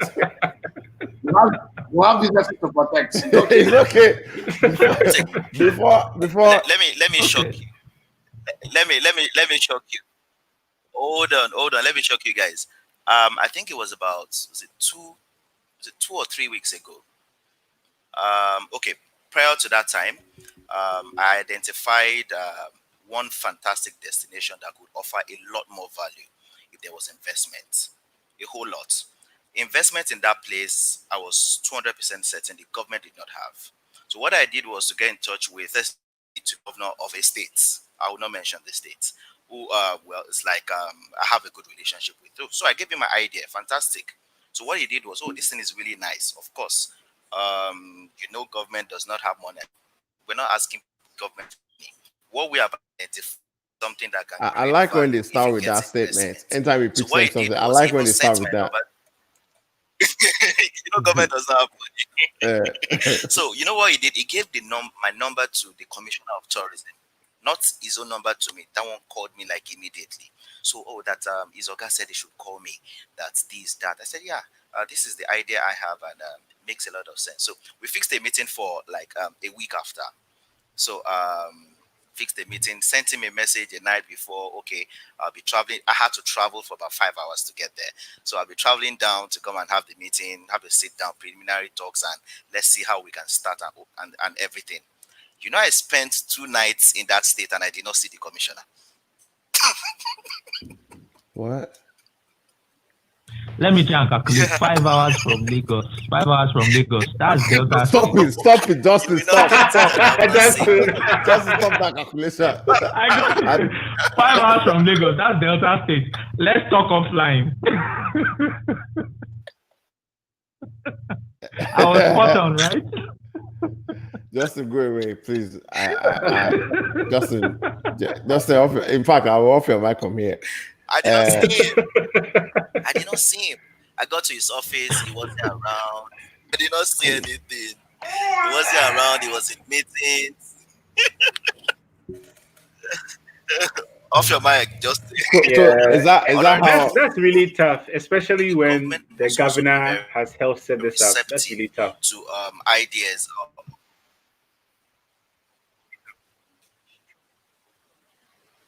Yeah, but if you make me, I drive 5 hours, I come over there and I can't see the commissioner. So if I want to see governor on call, anyways, we need solutions. So let me go back to Adam.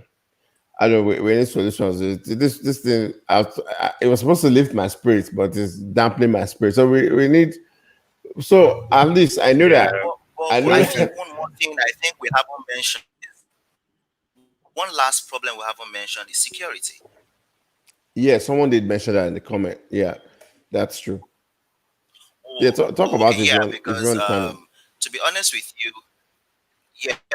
to be honest with you, I think the best destination I have ever visited in Nigeria is Kajuru Castle in Kaduna State.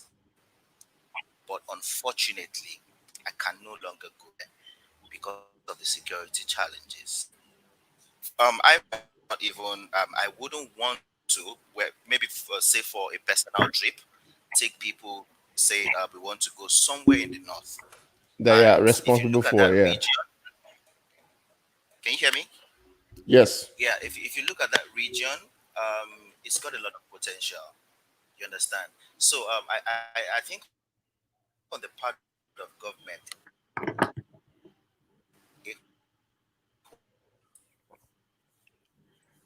I think we're still struggling with Damola's internet. Continue to invest in security, but we need to be very intentional about, okay, how do we solve the problems? Can you hear me? Yes, we can hear you now. I can hear you. So you know what? Let's bring in Adon, because I'm tired of problems. Let's talk about solutions. Let's talk about solutions. I don't use something as a case study. I know you worked on a lot of projects, you work on different things. Something must have worked at some point. So you did something that worked. You've been involved in something in tourism that has worked.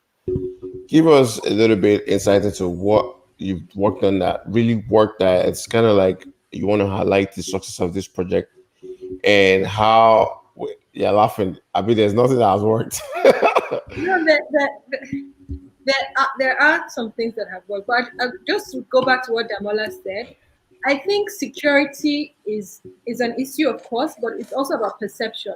So if we look, and we always talk about South Africa, about how Joburg, even Cape Town, that is true.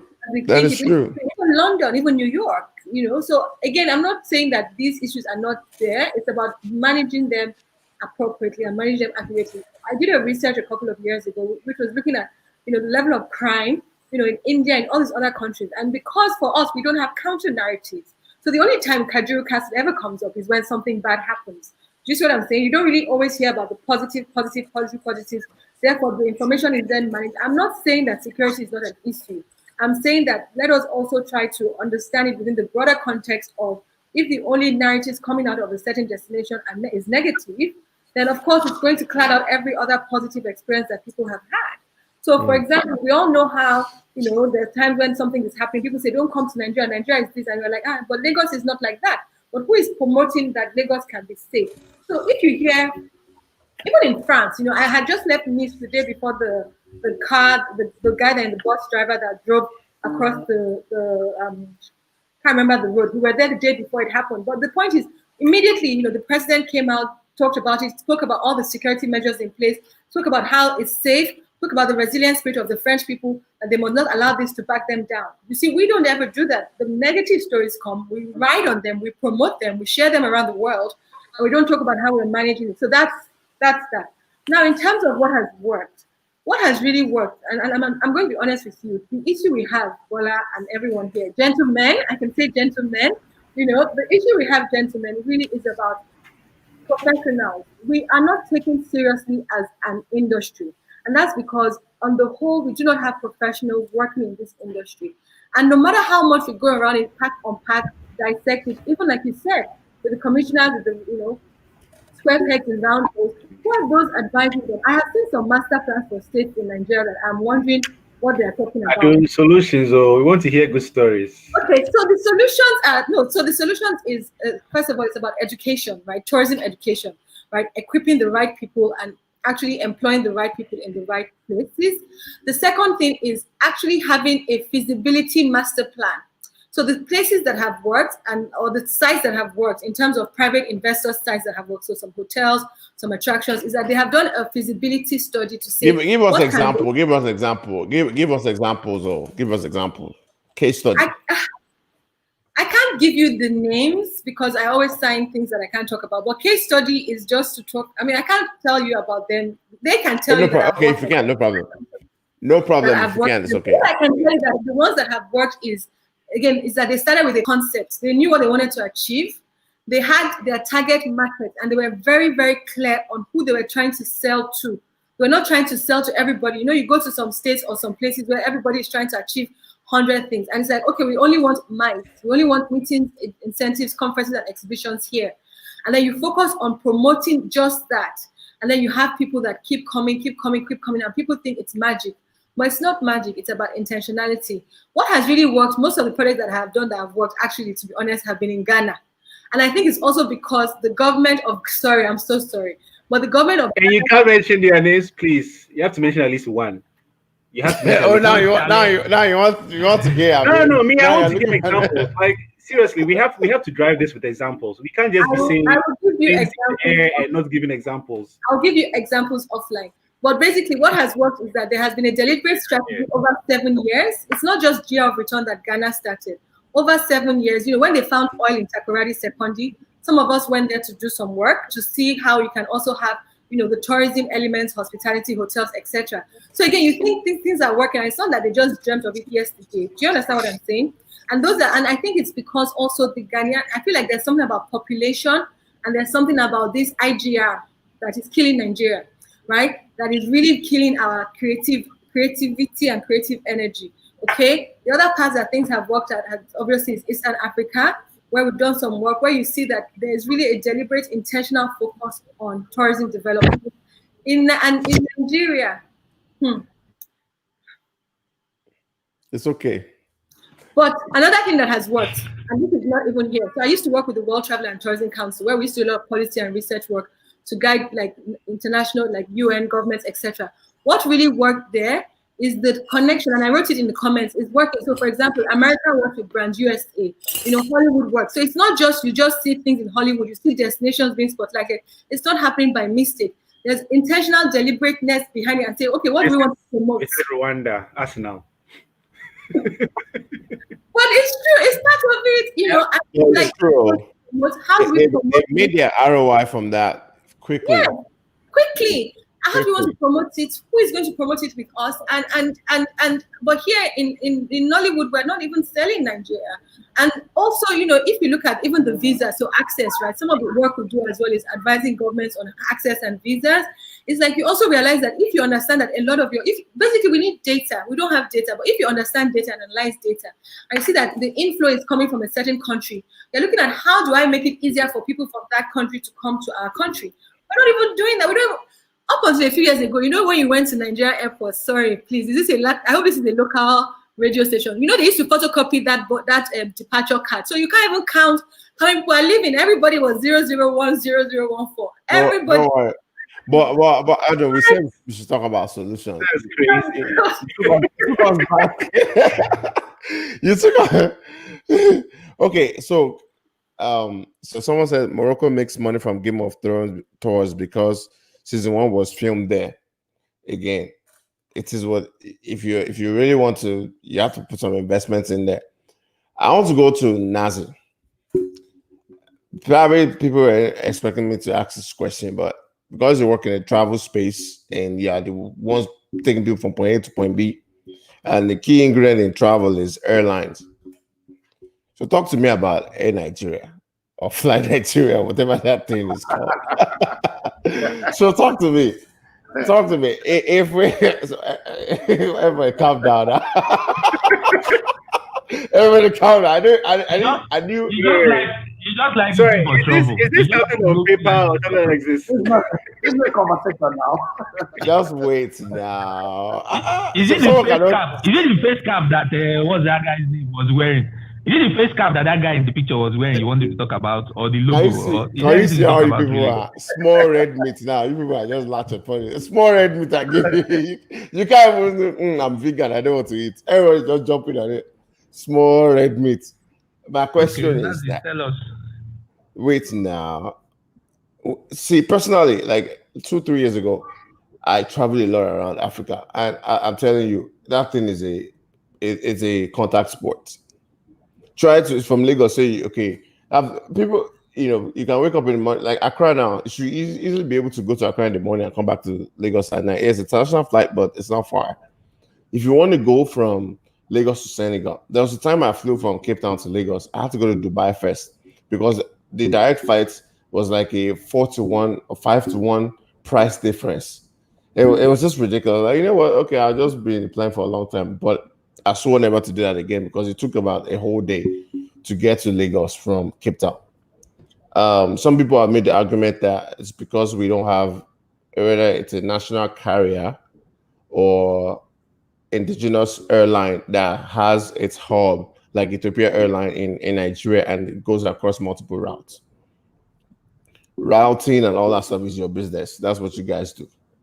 So I want you to talk to us about, one, is it a good idea? Was it a stupid idea? Or what can help solve the route problem and the traveling within Africa problem that's clearly evident?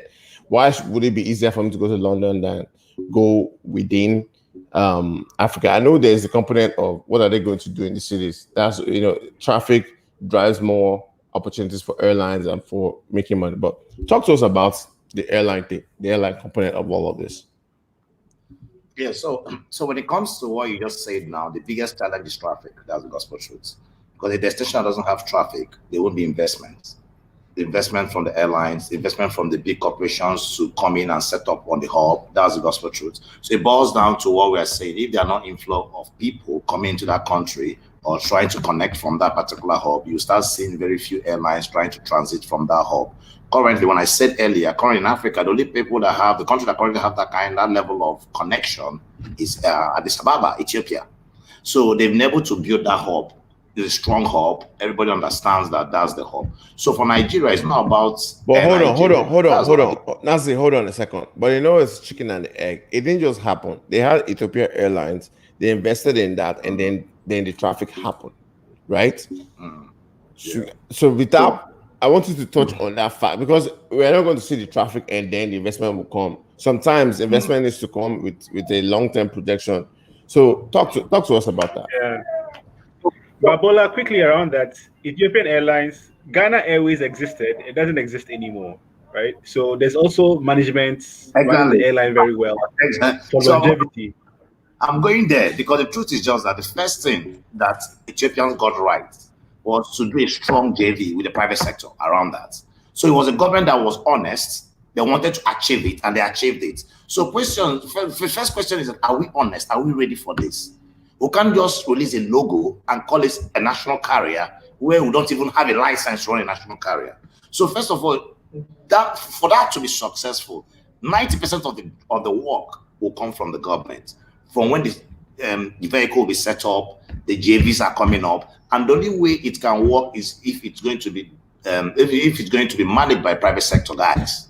So Ethiopian Airlines were able to get that right. They got the private sector guys. Their money is on ground, so they are running as a business to make money. So that was why they started putting a lot of fleets on the platform. So there was a lot of fleets on different routes. And once there are fleets, they took a hit for at least 5, 6, 7 years. Some airlines, some planes will run from Addis Ababa to London, probably with 10 passengers.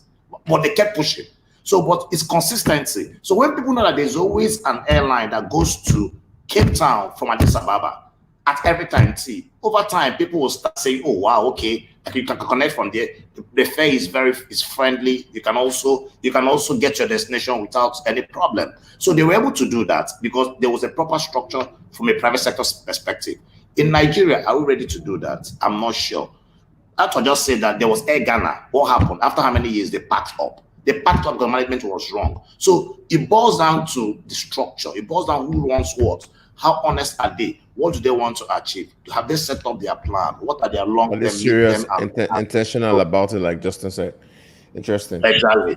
So yeah, so it's basically that. So once that works, I was going to ask as a question. Yeah, we can hear you. Go ahead. Hello. Yeah. Why is it that we don't have budget airlines in Africa? Because they are not sustainable. They're not sustainable now. The gospel truth is just that it's going to be tough. Even in developed countries that have budget airlines, they are still struggling. That's the gospel truth. Because in America, I think Sprint is a budget airline. You literally feel that it's a budget airline. You will feel it from the seats to starting you to print a body, but you will feel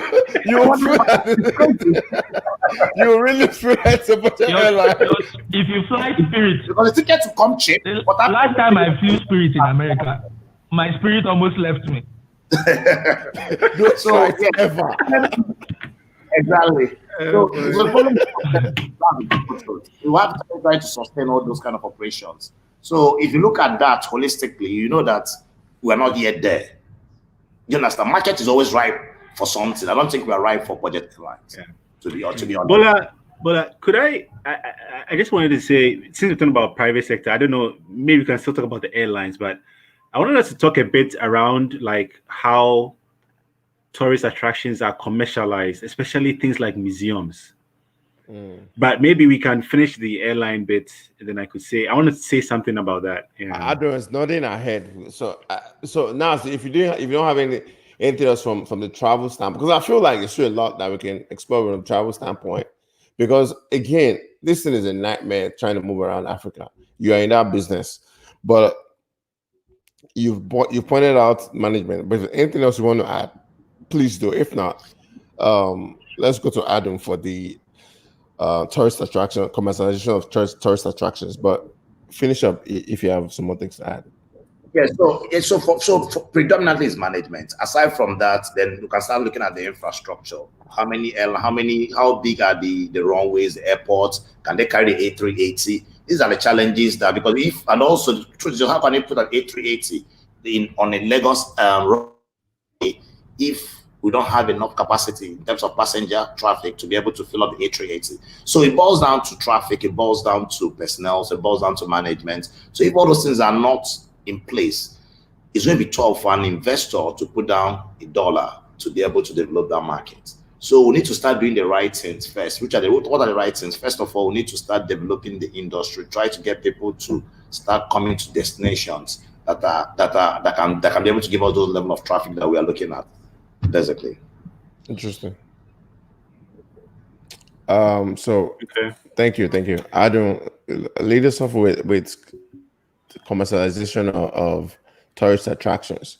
Like, and it's a good point because like in the US now, you go to certain places and I'm like, waiting, every square foot, they will commercialize everything you pay for. If some places you go, if you're not careful, if you breathe, they'll charge you for it. So yeah. And there are these opportunities there, but we're not taking advantage of it. But we also have to take the social factor, because say if some of these places you want to start charging certain things, you might get pushback from the locals, and we are talking about domestic tourism as well. So I don't know, what are your thoughts on the commercialization of tourist attractions? Adam, could I go ahead?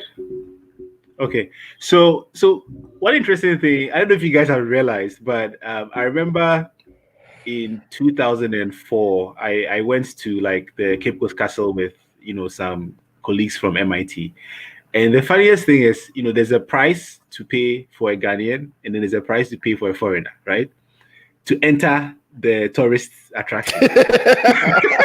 so the funniest thing is, I paid the Ghanaian price. When you enter MIT, my Kenyan, did you pay international school fees? Wait. I don't that's not kind of thing. No. Just to be paid the same. It's not international versus it's the same. Maybe Ghanaian universities and Nigerian universities do that, not MIT. But so no. There's international student fees. Oh no, wait. There's international student fees. It's not that much. I don't remember this being an issue. Ivy League MBA. Maybe it was a lot. Okay, no problem. That wasn't my situation when I went for undergrad. So you went to scholarship, Abi. Sorry. Yes. So my Kenyan friend from MIT, we paraded him as a Ghanaian, and he paid the Ghanaian fee. My African American friend also were paraded as a Ghanaian. She paid the Ghanaian fee, and then the two white people, you have no choice. Right? But question is the price difference significant? It is. I think like in dollar terms, you're talking like $10 versus $50, that kind of thing. Or 15? Yes, 50. Right? So for the locals, it's one cost. For the foreigners, it's another cost. But what I don't really think it's a bad thing. I know Justice probably. No. I'm not saying it's a bad thing. It's a bad thing, Sha. It's just I'm just pointing it out as like domestic tourism versus international, right? Yeah, so it's something that they do. Yeah, but so for instance, like I visited the Kigali Genocide Memorial in Rwanda. Oh, I refuse to go there. And seriously, if you go to that place and you compare it to similar places in Ghana, you're like, what are those who run the castles in Ghana doing? Right? Because the way they present the story, their videos, it's just so nicely done. But what I heard is that the experience they're selling, I asked someone like, did you cry? He said, did you cry? He said they actually have space. But not everyone will cry, Ebola. He was like, they have space for people that want to cry to go and sit down and cry. Like it's something that it's well thought out. the experience captivates you, and people keep talking about it. It creates a chain where other people come. Yeah, so I think basically my point is, if some of these tourist attractions just put a little bit more inside, they'll be able to just generate more. You know, so I don't know if you have any thoughts around that. Yeah. No, go ahead, Adam. I haven't, but I know we don't have too much time. First of all, with regards to the pricing, and this is not just in Ghana, it's around the world, because the argument is that the locals pay taxes, and so therefore their tourism experience is subsidized. 1, 2, it's also a way for the countries to generate revenue. Now, I don't necessarily agree with sometimes the price differential. The same in Kenya. If you go to Kenya and you're not from the East African community, you pay a higher fee than if you're from Kenya. You can't parade as a East African. No, because, well, for me, I like to be, because I'm part of those that write about these tourism taxes and everything. I feel like it's important to also pay the right amount wherever you go. And get the experience. And get the experience, because tourism taxes are a big revenue earner for a lot of countries. You know, if you look at Spain, if you look at France, etc. So New York, hotel taxes. Hotel taxes. But in terms of the commercialization now, just in terms of commercialization of tourism attractions, it's a chicken and an egg thing, right? I've been to many museums across Nigeria that, you know, you look at it and you think to yourself, they are collecting 100 naira, 200 naira, and you think, what can this really do?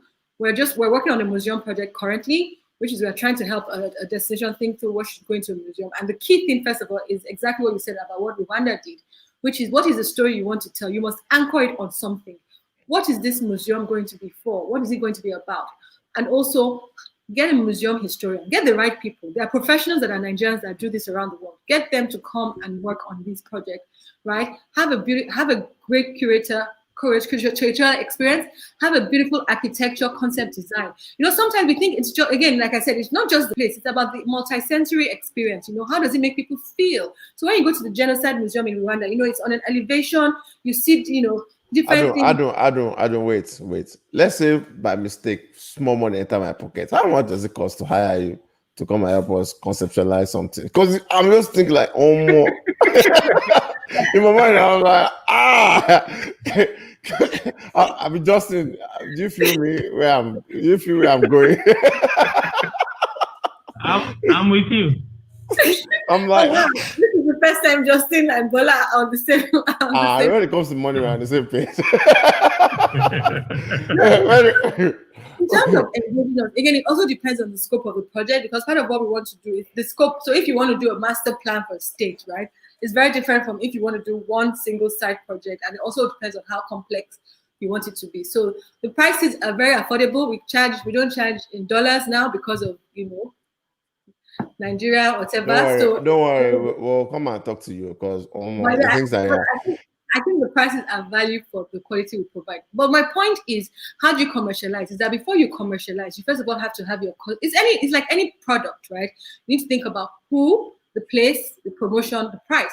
And you have to get the right people to build the right thing so that people will come. Now, it's how do you sell it to investors? Right now, we're seeing that there's a real pull for social cultural development.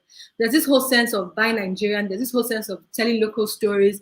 There's this whole sense of, you know, history, our heritage. This is a good time to, you know, latch onto that in terms of saying whatever tourism product you want to have, it needs to have a soul. It needs to have an emotion. What was the issue with Dubai before, which is what they spent a lot of time trying to change, was that it was soulless. You understand? And it's like, oh, you just come, everything is new, beautiful. Yeah. Like, this about. So it's also important that you think about. I think it's still like that, because I won't like, it felt like a caricature. When I went, it felt like a caricature. I was like, and then if you've been around multiple cities across the world, like, that looks like London, that looks like Paris. To me, I mean, I like the experience, but it also felt a little bit caricature-ish to me. Plastic, yeah. So again, it appeals to a certain type of person. But the thing is, again, different. You know, people that go to Italy, south of France, go for different. You know, tourism products have different personal identities. You know, if I go to, you know, Kenya, it's different from if I go even to Tanzania. And so again, I'm not trying to, even Japan's tourism product is so different from Singapore, completely different, even though they're not too far off from each other. So again, India as well, even within India, different places. But it's about thinking through, like Kerala, for example, in India, they thought through and said, who is our target market? What are we going to focus on? What are we going to develop? So just to answer the question on commercialization, first of all, just like Thailand as well, right? Thailand has done fantastically well with that. Thailand has done it for different sectors and segments of the market. Same with Gambia, but I wasn't going to talk about that. But Gambia too knows its target. There's one thing I need to talk about that nobody's talking about, that Gambia. Okay, you guys know what I'm about to talk about, so I'm not going to talk about it. It's the true thing, sex tourism. That's part of what they're focused on in Gambia, and it's really working for them. And people that are going there are not caring that. Justin is whistling. I'm like, you people are shouting Gambia, like we don't know why those ladies from UK go to Gambia. But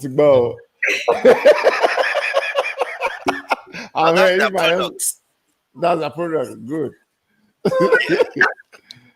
But anyway, but just to say, it's also about ensuring that you don't commoditize things that you then lose its authenticity, right? So you want to price, but you don't want people to feel like you're pricing them every step along the way. Now, the best way to capture that is, and if you look at psychology of selling, right, and psychology of branding, is that let people feel like they want to just be spending their money without feeling that you're asking them for it. And to get that, it's a fine balance. And we don't want, and some destinations in it's true. There are some places you will go, you will, like when we went to Santorini, you will spend everybody, because it just feels like, because it gets to a point that you almost feel like you live there, like, and you just keep spending. While some other places I go, I just feel it's so expensive. I beg, I don't want to allow. But some places you get real comfortable that naturally you just want to get the experience, and you want to pay for the experience, every bit of it. Very interesting. Yeah, and you want to get tips, and it's about the locals. So I went to Tenerife a few years ago, right? I went for a wedding, but I always go a week earlier and stay a week after so that I can experience the place. And guess what? When we're leaving, the lady at the check-in counter at the airport, the wedding guest, she said, "Thank you guys so much for coming to contribute to our tourism industry." And for me, it hit me. I said, for this country clearly has a tourism strategy that they have communicated to all their key customer focus points. For this lady that is at our check-in counter to connect that all of us here are contributing to the tourism economy. Not like Nigeria airport as you're entering. They are first of all disturbing you, questioning you. Where are you coming from? It's almost like... May we know you. Do you think that is this particular thing? Do you think it's professionalism or is patriotism? I think it's both. It's both professionalism and patriotism, because she was trained. She had been trained. They understood that, and not just so different economies spend time, doing. So again, I know this because of my work with the WTTC, where we used to work with organizations to cascade to their governments, to the officials, to let them understand what does tourism mean and how does it affect your economy, and break it down across different sectors and segments so that people can key in. Because a lot of the time, our industry is very fragmented. It's fashion, it's art, it's culture, it's creative. It's so fragmented. So sometimes people just think it's tour guides. And so I think it's that and professionalism as well. And you cannot be a tourism interface at any level and not have both. First of all, you need to be part of your country. You need to be knowledgeable about your country, but you also have to be in a professional way where you're not asking everybody coming in to give you money. All right, let's adjourn here. But before we go, everyone can give their closing statements. And part of, but I want us to kind of align it with what you want to see in the future, or what excites you about the future of tourism in Africa. So maybe if I don't know who wants to start, but again, thank you guys so much for participating. This was fun. This was very insightful. It wasn't so much of a Q&A versus a conversation that we all learned from, and everybody has a different viewpoints and unique viewpoints to share with us. So thank you so much. I don't know, Justin, do you want to add anything before we have them wrap up, or we'll do that afterwards? Afterwards, okay. All right, so who wants to go first? Let's just pity him since he's from Ghana. Just go first. Just go first. But is this what it is? Let's just no, we're going to talk. We're going to come see you in Ghana for sure. And I really appreciate you doing this. This was fun. Good insight. Yeah. Also, please book me for December. So I'm coming in December. I don't mind all these people here. Yeah. I'll come with my own jollof rice spices. Sure. May they no spoil your taste buds. Anyways, sounds good. Yeah. So I think for me, personally, from what I've seen, a lot of our governments, don't tend to be really good. So I don't really hang my hat on asking them to do much. But one thing they really need to do for us is the visa on arrivals. I think we need to fix this visa issue. And then infrastructure, right? So, it's good we have the West African corridor, we have some of these roads, but we need to expand them.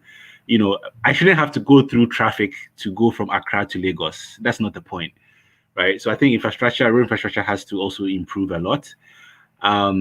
And I think, especially to kind of like get us moving around more, I think just as citizens, we have to be more active in that, right? Let's talk more about what are the great things that are happening in our countries so that we can encourage more people to want to visit, our different countries. I think it's something that, because, like every time I travel somewhere, I always hang out with friends, so it's one major reason why I go to the places that I go to, even if I've come for a conference and things like that. And I love what Adun said about where she went and she went there a week earlier and left a week later. That's something that we also have to intentionally do, right? So if you're coming in for a conference, come in 2 days earlier, it doesn't change the ticket price, right? Fine. Even if the conference is going to host you for 2 days, find somewhere to stay the day and the 2 days before and the 2 days after, right? I think we really need to spend time to experience these different countries because it's going to help our own, regional integration and it would improve our countries and improve our continent. So more of him to everybody. Thanks. Thank you, Ato. Nazi. Yeah, so for me, I think African tourism has a lot of potentials in the future coming up, and owing to the fact that we have a lot of natural resources, and it's then bent on us to be able to sit down and explore those opportunities on how to market these destinations across Africa. For us, I think what we've not done in this part of the world is that we've not been able to create the proper marketing brands for our destinations. So I think that is very key and has been underserved in this part of the world. So for us to be very successful, we need to be able to carry our brand properly, both on the international level and probably on the regional level. One country that I've been able to do that very well, I keep saying, is Rwanda. A typical example, if you see Arsenal play, you see Visit Rwanda or their jersey. That's huge, that's big. You understand? You can't come and say that all the youths in your countries are lazy or there are banditry happening. How do you expect people to come? So imaging is very key. We need to be able to brand properly so that we can be able to be a big player at that level. Thank you. Thank you so much, Naz. Damola, can you go ahead, please? Okay. For me, I think we must broaden the conversation between the government and the private sector because I think the private sector is actually the driver of the entire sector.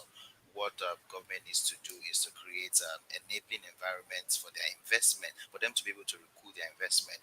Because if there are a lot of uncertainties, change in government policies, it definitely would affect the confidence of the investors. So I think we should encourage both the government and the private sector to take the conversation to the bigger level for us to be able to clearly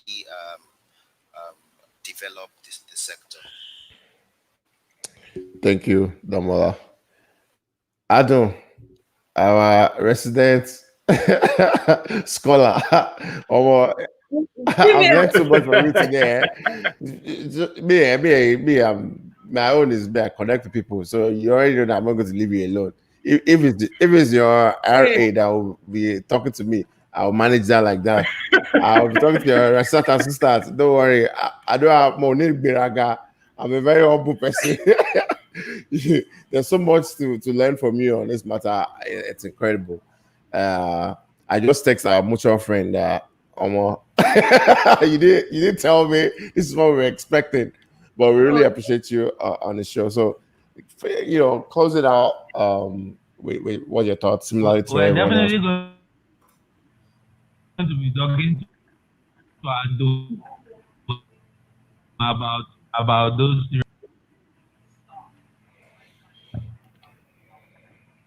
Oh, you're breaking up, Justin. But I didn't go ahead. No, I wanted to just say thank you, Can you hear me gentlemen. now? Yes, we can hear you. Okay, so I was just saying that we're definitely going to be reaching out to you when we start planning out serious banter connective activity. Don't worry. I don't know. I just like, oh, people, what are they saying? Don't worry. Connective activities. No, I wanted to say thank you so much, gentlemen, for inviting me. When I was told that it was 2 hours, I was like, what are we going to talk about for 2 hours? No, I knew. Even now, asking me like, how long is it? I Really? wanted to laugh because this is how it happens. Everyone will bring one. About Africans, we can talk. What are you saying? Every time we want to do this, we're like, how long? I just laugh inside because do you know that time we have to kick people off? Like, okay, we have to go. Oh no! Do you know how much stuff we've not even talked about? Like, there's one thing about the identity branding that Nazi was talking about. I was like, okay, can brands like Travel Better take that? The sandals and all those results. Can Travel Better have their own brand? But we'll do a part 2. Don't worry. Okay, just to close up very quickly, I wanted to just thank everyone for being part of this. Thank you so much. It's been very enjoyable. But more than anything, I think this has just shown that we have a lot of work to do in terms of tourism education. And it's about informing people that our sector is serious, that it's important, but also equipping ourselves within the industry, that we should have the right professionalism, the right knowledge, the right solutions-focused approach. It's not about, just also talking about problems, but it's about how do we define these problems and come up with solutions that are feasible. We're not trying to be X. Let's be Nigeria, or let's be Ghana, or let's be whatever country and be the best that we can be. And so that's what I'll leave us. We're not doing colors, anything. Please, who has not seen that video? I saw that. I went to Calabar, right? Because we've done some work with Cross River State before. And when I saw what they were doing with Calavegas, I was just like, goodness, like how? Anyway, that's all I'm going to say on that. So again, guys, for all of us listening, please let us have a solutions, and user-centered approach to tourism development. And let us also be clear that as we develop our cities, as we develop our destinations, yes, it's good for them to be smart, resilient, and focused on work. But let's also talk about play and about how we can live a more, a happier, better quality life, which is what tourism promotes anyway. It's about work-life balance. So let's also understand and remember that. Thank you.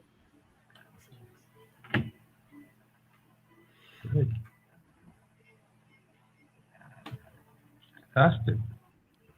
Well, I'm sleeping. Thank you. No, I'm not sleeping. Thank you so much. Thank you so much. I really appreciate it. We'll talk offline. You give us some of the expo that you didn't want to give online. You give us offline as well. Yes. But thank you so much. Really appreciate this. Arthur, you're not in the club yet. You're not in the internal club. You have to pay. Go and bring CDs.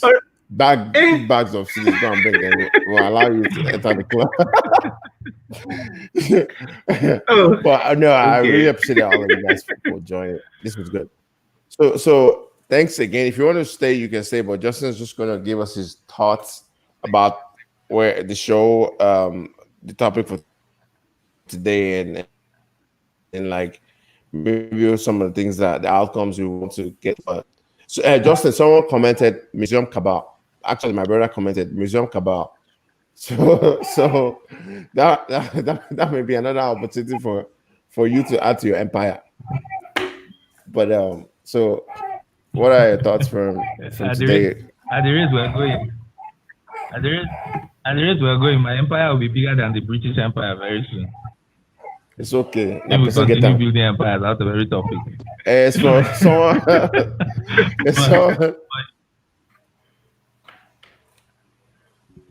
But first of all, thank you to everybody. Everybody brought something unique to the conversation, and that's what we love to happen. That's why it felt like 2 hours was 20 minutes, right? I'm sure when Bola was reaching out and saying 2 hours, like you guys confirmed, everybody was going, what are you going to be discussing for 2 hours? But everybody's probably rolling their eyes. This like... is relative. And we're even finishing early today, I guess, because last 3 shows have averaged 2 hours, 30 minutes, I think. But clearly, this is a conversation that, again, this has become a cliche on Serious Banter. We start a topic and it looks as if one episode can't do it justice. So we start saying, okay, do a part 2 of this. But I think we've actually done only one part 2, Bola. That's the agri-business episode, yeah? I think this one needs a part 2 because I agree. Definitely, we need to follow through on this one. If we can swing it around December, we can swing it around December on the calendar so that we'll plug into. But then I'll carry all the equipment and I'll head to Accra because. Yeah, but will COVID allow us? So see, we didn't even talk about the effects of COVID because I was talking to Damola the other day, like how did COVID affect his business? He said, how did it affect my business? So we didn't even talk about that, but will COVID allow us to do that? I think we'll make it happen. I think the land borders, I think are still. Well, I don't know if you're going to go by land, but by air is open. So, yeah. We start the journey 3 days ahead. So, but anyway, it was great.